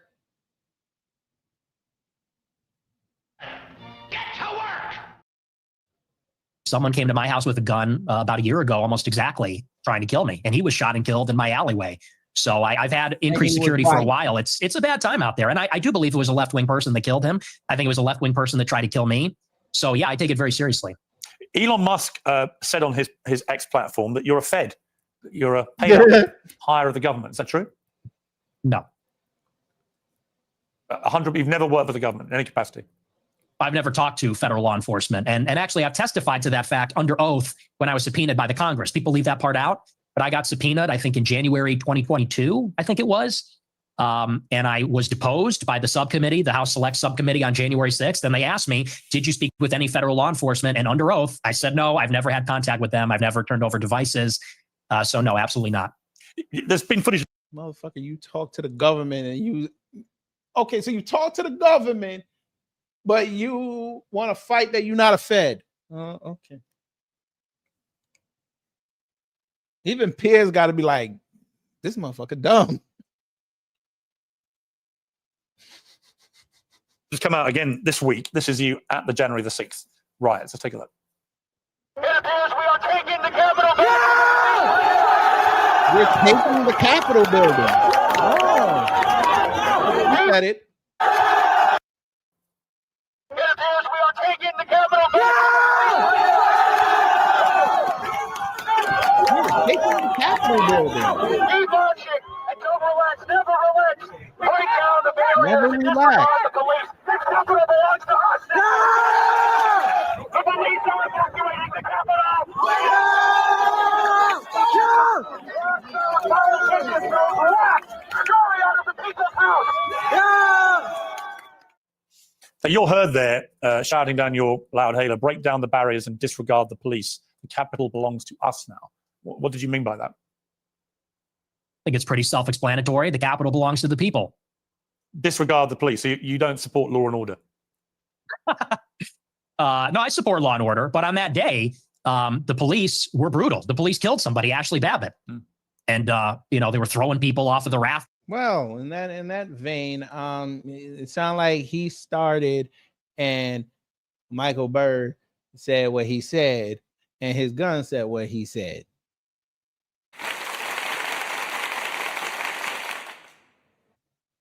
He stopped a criminal from entering the chambers of Congress. I don't understand what the problem is. Y'all should be mad at the two white boys that pushed her through the window. Why they get no smoke? I know why. Because she was a woman. By the way, screenshot number 9. Jersey, they killed multiple people. So disregarding the police is the first step to anarchy, isn't it? Well, I think the first step to anarchy is when the government rigs the election, which is what happened. That is when the government loses its legitimacy and its enforcers, consequently, do also. Well, the government didn't. In 2020. There's no evidence the government rigged the election. You know that. You're a bright guy. Well, let's talk about it. You want to talk about the election of 2020? Yeah. I think Trump lost it fair and square. I think he fought the wrong argument about the stolen election. I've said to him, to his face, I agree. The argument he should have said is that the deliberate suppression of things like the Hunter Biden laptop scandal from the media, by social media, by big tech, was actually a deliberate attempt to subvert the result of the election. And that's a much better argument because it's undeniable. When the New York Post that had that exclusive were basically shadow banned off all social media for the 2 weeks before the election, that was an absolute disgrace. And if I was Donald Trump, I would focus on that as being my main argument that election was slanted against him. When he goes off into saying that there was widespread rigging and voter systems were wrong, we've litigated all this now through various court cases, various Republican. And Trump also forgot to mention that every election, there's always some wonkiness. There's always some machines going down. There's always some bullshit. It happens every time. Now, you can criticize that system. Cool. Let's have that conversation. But to run around and say that the election was stolen from you, sir, you were in the middle of a pandemic and you were acting like a petulant child through it. People saw that.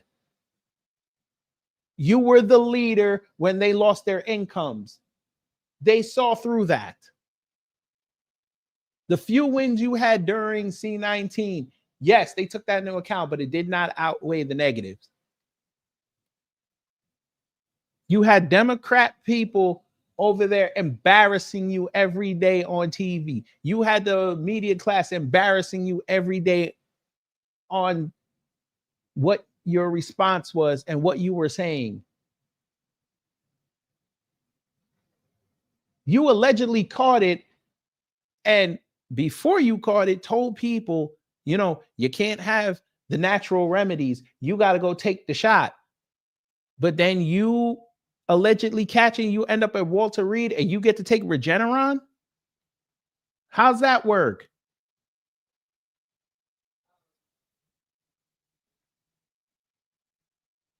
You did not play that well. When you had Ahmaud Arbery, Breonna Taylor, George Floyd, all you had to do was say, listen, I understand we're going through a lot right now, but we need to come together as a nation. You didn't do that. Everything is about China, Kung Flu.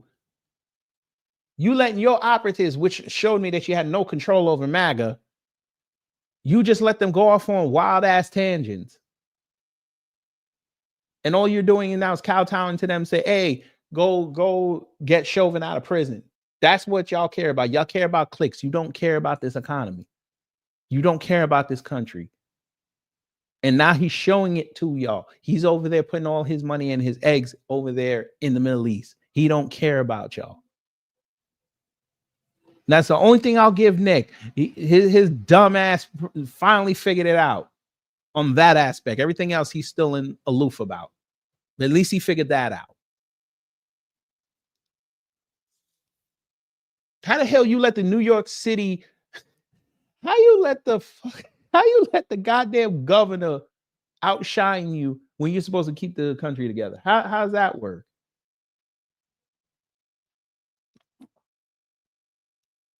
You got it though.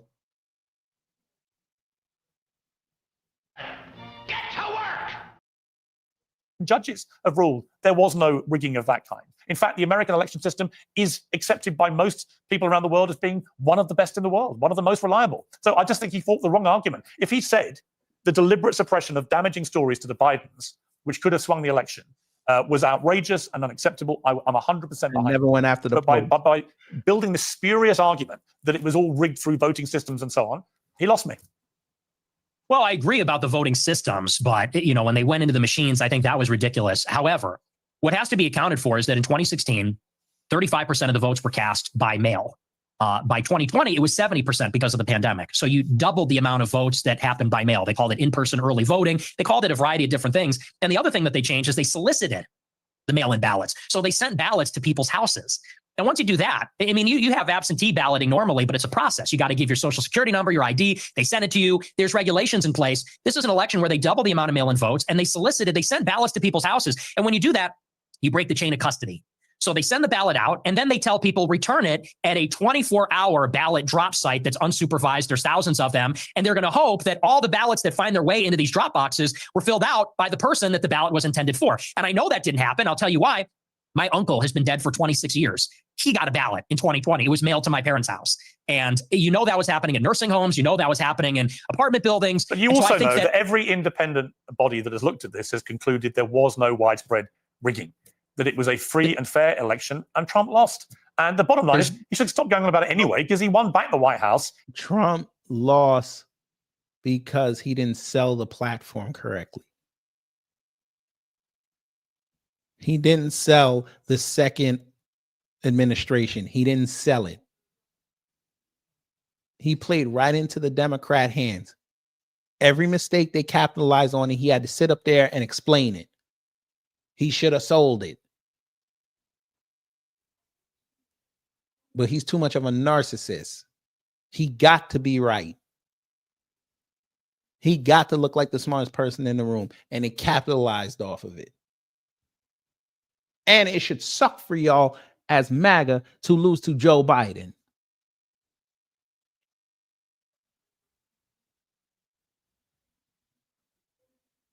You lost to a Pennsylvania/Delaware racist and a cosplayer from California via Canada. I see why y'all mention that man every day.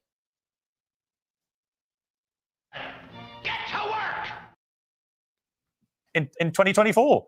By your, okay, well, as you have been so keen to tell me, move on, right? No one wants to look back too far. That's a separate argument. I mean, you can say that he should stop talking about it, but whether it was rigged or not is actually relevant to what happened on January 6th. Because what happened on J6 is people were outraged about it. People were furious that, by the way, there's never been an independent ballot audit in all the states where there was alleged to be rigging. That has not happened. And certainly it did not happen up until January 6th. And people said, this is ridiculous. They're stealing it. You know, there was people, honestly, if either you or Donald Trump or anybody else wants to show me, I said this to him when I interviewed him last, you know, if you show me the actual hardcore, incontrovertible evidence, then great. I've never seen it. Joe Rogan asked him. He didn't produce it with Joe Rogan.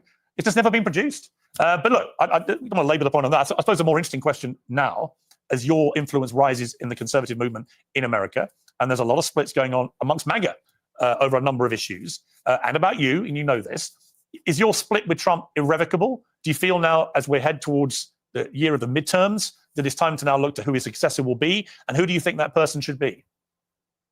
Well, it's not irrevocable, but I am very pessimistic about this administration. And succession is something that I've been interested in for as long as I've been doing this show. And I think it's very clear that they are grooming J.D. Vance to be that successor. And by they, I mean Elon Musk, Tucker Carlson, Peter Thiel. There seems to be an organization that was put in place roughly around 2022 when Peter Thiel was very active in the midterm elections. He spent, I think, over $30 million, $15 million for Vance, $15 million for Masters, spent a lot of money in a lot of other congressional races, trying to unseat the Republicans that voted for impeachment in 21, and also building out a media market, building out a patronage network, funding things like Passage Press, Sovereign House, a number of other projects to create sort of like a self-contained media ecosystem. And Vance is clearly the selected nominee. That is who. And y'all don't see that's a problem. They're going to force you your candidate, and this idiot. Shout out to him for figuring that out. But for the rest of MAGA and the GOP and the Republicans, y'all haven't figured that out. They're giving you your candidate.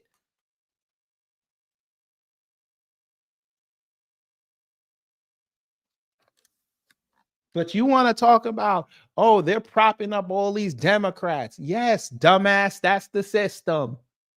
But y'all are supposed to be the better ones, right? Why are you giving JD? And you're supposed to accept it. Again, I'm going to tell you, GOP, the only way you're going to keep the White House and maybe get to keep the Senate and the U.S. House of Representatives, the small little margin you got, is you better run DeSantis. If you run JD, you're going to lose. All they have to do is go convince Andy Beshear out of Kentucky to run. He runs. JD is going to get destroyed. He's next door to that man.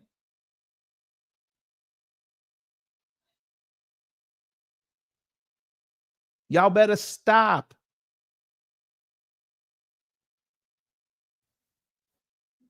The interests want, and they've been pushing for him very strongly. So I think he's the heir apparent right now. There's a forceful push. I've heard good things about him. I've heard bad things about him too. And where I think it needs to go. Wallow, if the Satan and Andy Beshear would go to a runoff.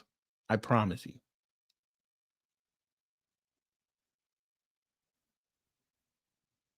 You want to revive the faith of the elections in America, you better run that race. But we know they're not going to do that. The GOP going to want to run DeSantis and somebody that's not within that Washington establishment, and them folk ain't going to go for it. They going to want JD, and they're going to force JD on people, and it's going to force people to say, you know what, I'm not feeling this, I'm staying out of it. And Andy Beshear going to beat him. And then they're going to talk about, oh, the system's rigged. Okay. Correct, Janice. He is vile. But he's their only hope. And they know that. But they're so committed to JD because they don't want to piss Trump off. Trump leaving in January 2029. He ain't going to care at that point. That's why they're hiding JD now. All that bullshit he pulled this year, they got to get rid of that so they can go in 2026 fresh, because they're going to send JD out there to talk for the people running for governorships. And if he go to Florida, I see him getting booed.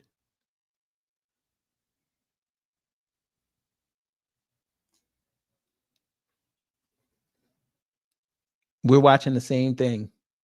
Piers Morgan owned this boy and wasn't even close.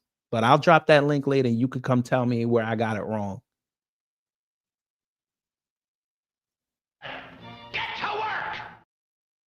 Is I think we need to return to the message from 2016, what Trump said in the first election, which is we need to drain the swamp. We need to get the money out of politics, the super PACs, the special interests, put America first in foreign policy and the wars, close the border and deport the illegals, and reindustrialize America, bring back manufacturing, bring back jobs. We're in this Cold War with China. We need America to have productive capacity again. We need. You don't have the leverage. And since you want to represent Europeans, you'll be their spokesperson. I'll tell you to your face, you don't have the leverage. Yo, man canceled the October producer price index. I wonder why.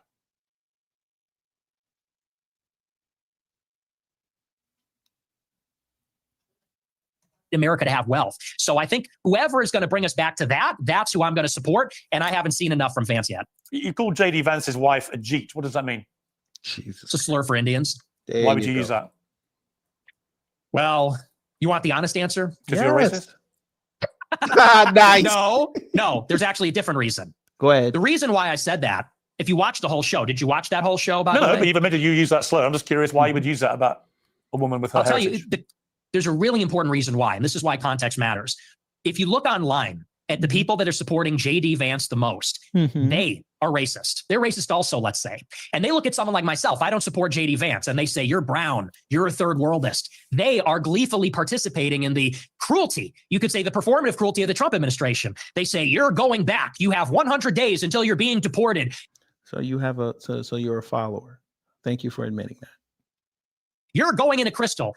And then they tell us to vote for JD Vance. And so all I did on the show is I said, you have basically racist chuds that post memes about Indians all day on Twitter, memes about third worldists and Palestinians even. But then they want to turn around and support a guy who has said on Twitter, how dare you say I'm racist? I have non-white kids and I'm in an interracial marriage. And all I said is I just said that's a little ironic. I said that's hypocritical. And Vance is going to have to explain to all of his supporters who have gassed him up as the real mass deportation candidate. He's going to have to explain to them what's going on with that. What is with the contradiction? Because and you don't feel any accountability for the millions of young people that will hear you use that slur and think it's fine to use it.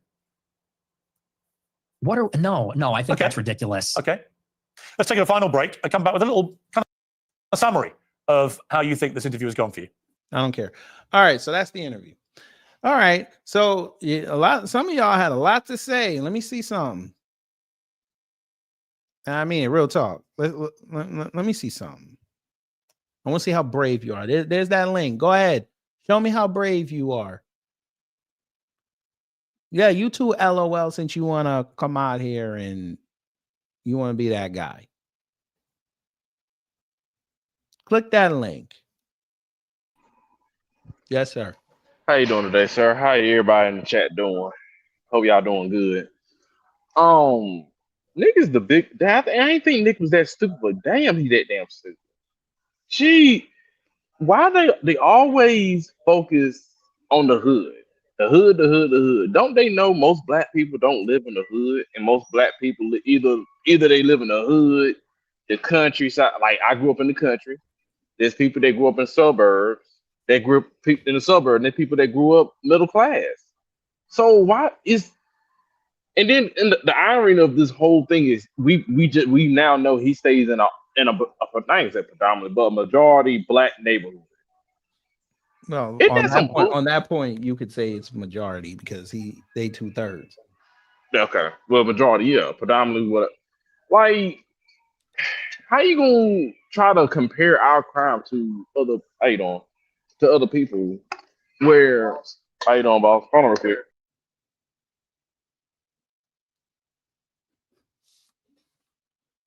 Come on, you cowards! Since y'all want to always talk, I'm giving you the opportunity to talk. Show us how we got it wrong. Hey, kid, I'll call you back, bro. I got some work to do. Come on, cowards! There's the link. Now, y'all not gonna stand up for your man? Is that what it is? Oh, it's tougher to type. You teletype tough guys. Oh, I get it. You keyboard killers.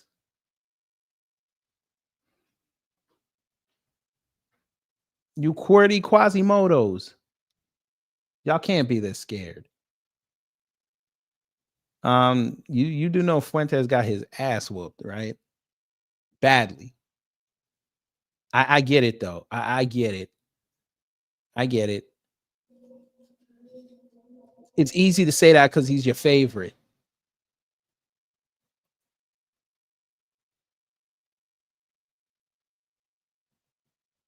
He didn't have to tell Piers Morgan he was a virgin. He didn't have to say nothing. He brought red pill talking points to someone who don't know what that is.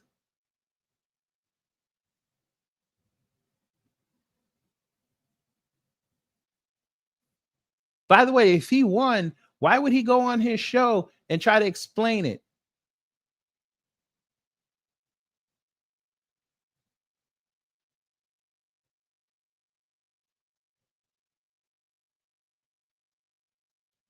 We understand, though. We understand. Sorry about that, sir.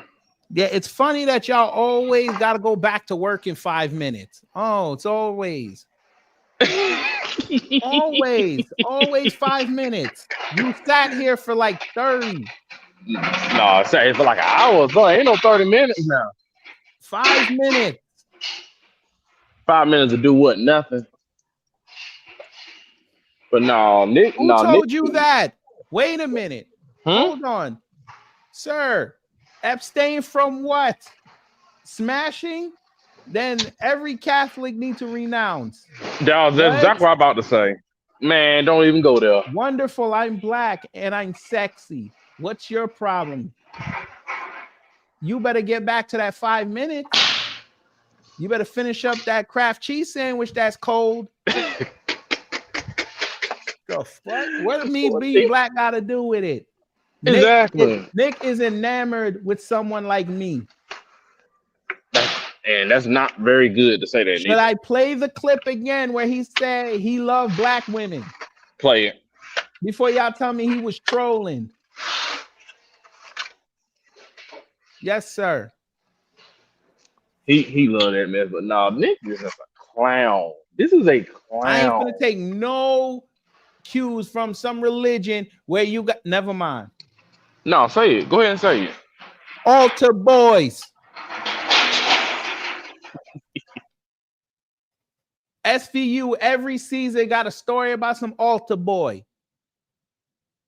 Every police drama, altar boy. That's the one that shocks them. Made no damn sense, man. These folks, boy, I tell you, they make no sense. Catholic Church don't care about no victims. We ain't gonna talk about them what the Catholic Church said about them, interacting with them kids now, are we? Talking about y'all abstain from marriage, but y'all do anal all day. Oh yeah, I had a girl who was Catholic told me they don't believe that you can have an abortion until it's like 18, something like this, some crazy mess like that. Who the fuck told y'all that? It was some Catholic girl. She was like, she said she don't believe you should have kids at as a child or nothing like that. She was like, after 18, you should take care of that child. She was like, I don't believe you should have abortions. What causes more harm to children? Catholicism, sir. You want to know why it causes more harm? Because you're putting nature into a bunch of people that don't know no better. And not every black youth is in a gang, sir. I know. I grew up black. I went to a predominantly black school. Not everybody was in the gang. By the way, to Nick, you probably shouldn't say them last 3 words because the last person that said them last 3 words, never mind. Can I say it? No, you don't have to say it. Yeah, you saw what happened to him. Blood came out like an anime. Yeah, that's what the latest victim of a priest said too. But yeah, I'll get back to work. We'll talk about this some other time. So I appreciate your dedication to excellence. Mm-hmm.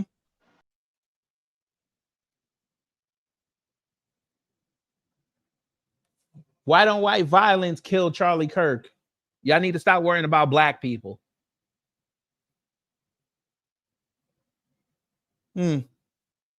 Yes, he did get popped. You're right. White man did it. Next. Sounds like y'all are very violent. You're probably better off bringing up Malcolm X. Too late now.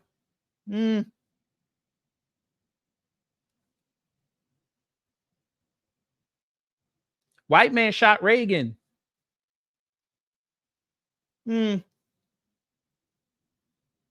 White man shot at Trump. Nick Fuentes just admitted that a white man showed up at his house with a crossbow. Another one tried to kill him.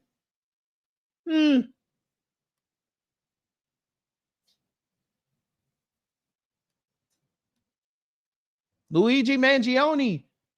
Even though now they're saying he might not be the shooter.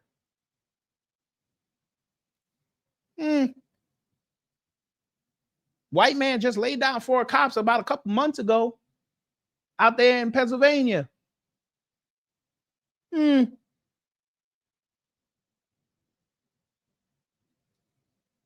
would stop worrying about black people.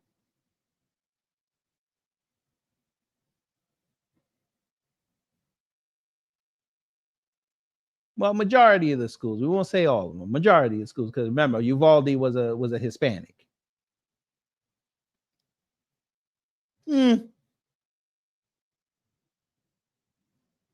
Y'all worried about black gang violence, but praise Al Capone. Where we do that at?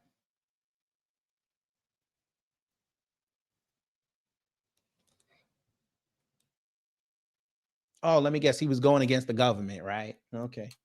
All right.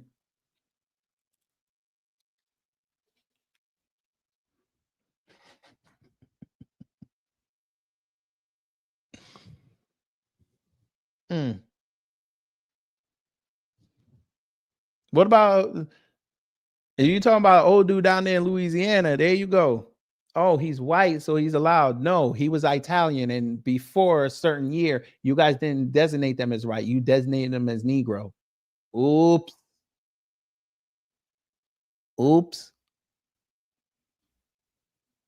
And shows how much they loved Al Capone. They hated him.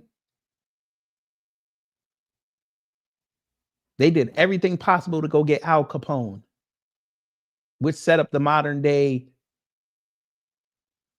how should we call it? Government surveillance system.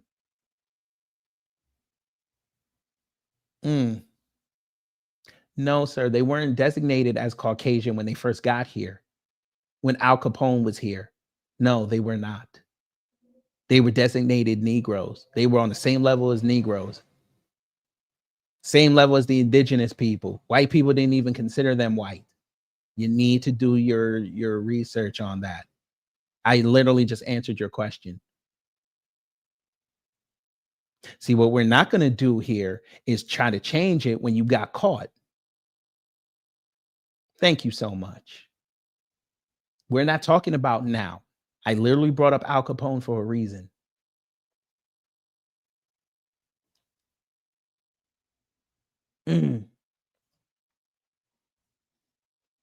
Just like they let Irish people in. They didn't consider Irish people white. No, they didn't.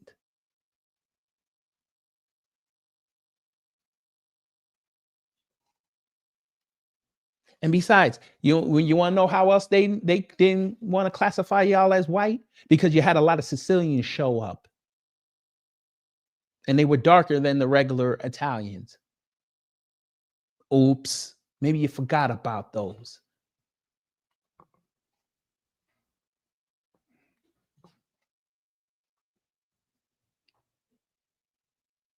Oh, and by the way, your government loves you so much now that when you write down white, they ask you which part. They love you so much. But I see, maybe I gotta put the link again. I put it again. They ain't see it. That's what happened. They ain't see it. Since y'all tough talking, come on. Come defend Nick Fuentes.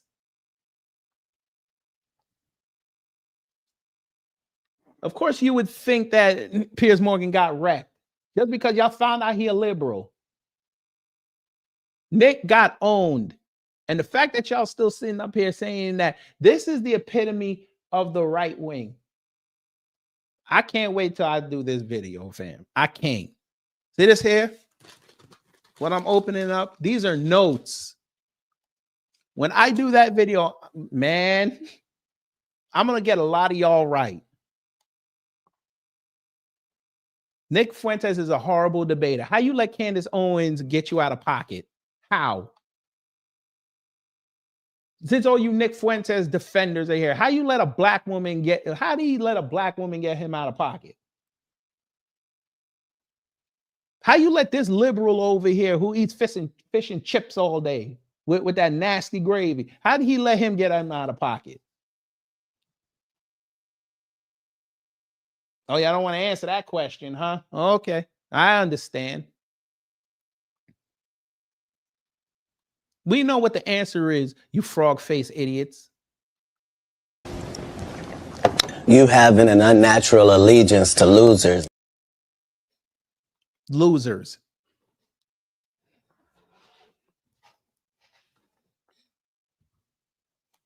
You're starving for a real male, in Nick's case, more than one.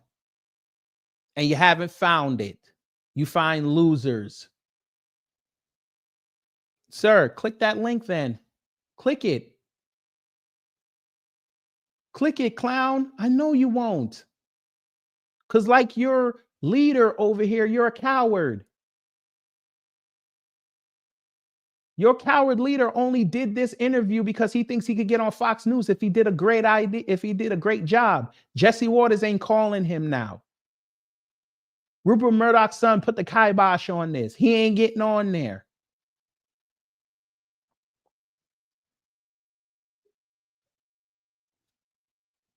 Maybe y'all don't know what the script was. Why do you think the last year all these right-wingers started boosting and mentioning Nick Fuentes when for the last 4 years they didn't mention that man's name not one time? The script went out.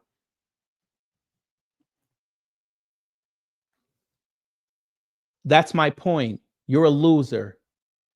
And you just proved it.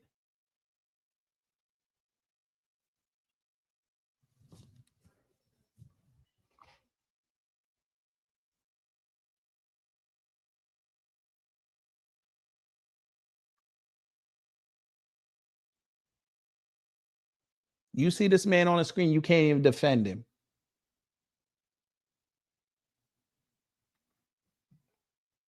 It's sad.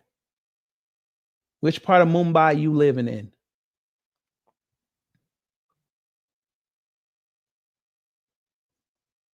He's not from Germany. That's a Indian bot.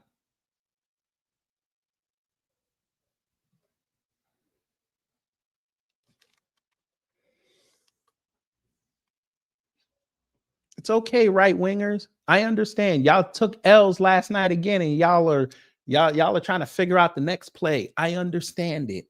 You took a L in Miami. You took an L down here in Georgia. Now y'all putting up that redistricting map. Y'all are praising you're getting 2 extra seats in Indiana, a red state. That's what y'all praising.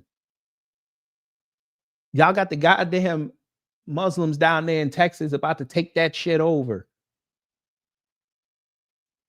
But you want to worry about a black kid who stabbed a white kid for putting his hands on him, which his brother, by the way, we covered it, admitted that he did it. So that's self-defense.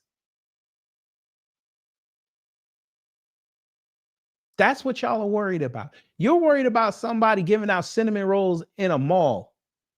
By the way, since we have to say it,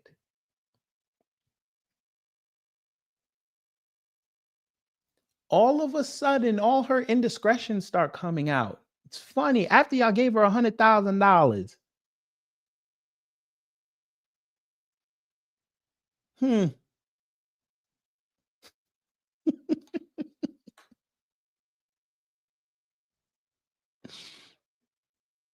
Maybe we'll start off the new year with another racist. You'll give her another 300,000.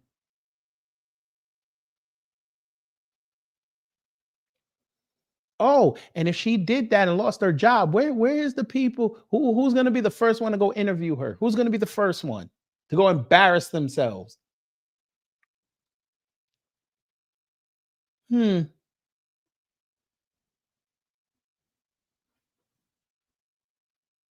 Maybe it'll be Tatum Tots. Y'all love that little crash out victim. Maybe he'll be the one. He interviewed that white woman and the husband who accosted that black real estate owner. Why not?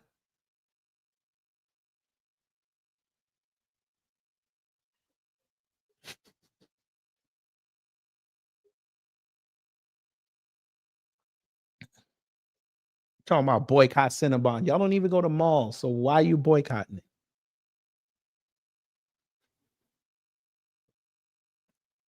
You losers. But again, you following incels, so it makes sense. But anyway, y'all, I'm going to get up out of here. Hopefully you learned something. If you did, I done my job. If not, I'm trying to get better next time. I'm going to go get some lunch. Hopefully y'all going to get some lunch.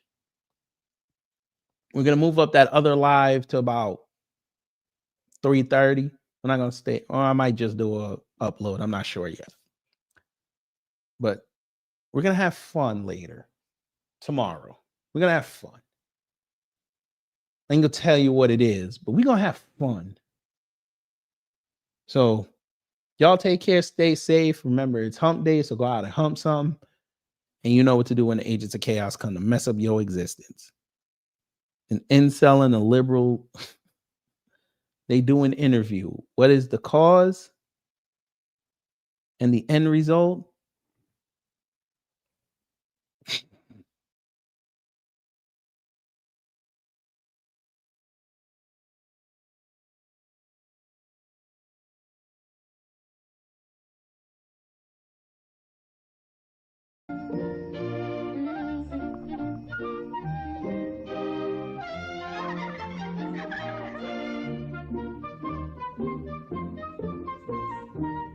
Oh, here it goes!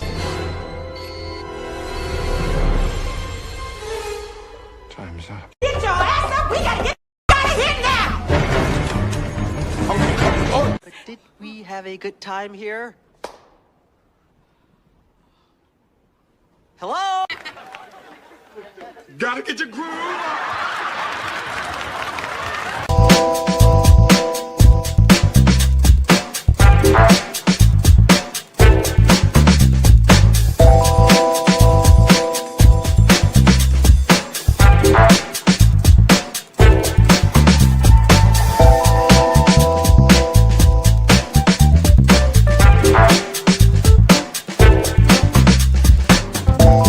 At the end of the day gotta end.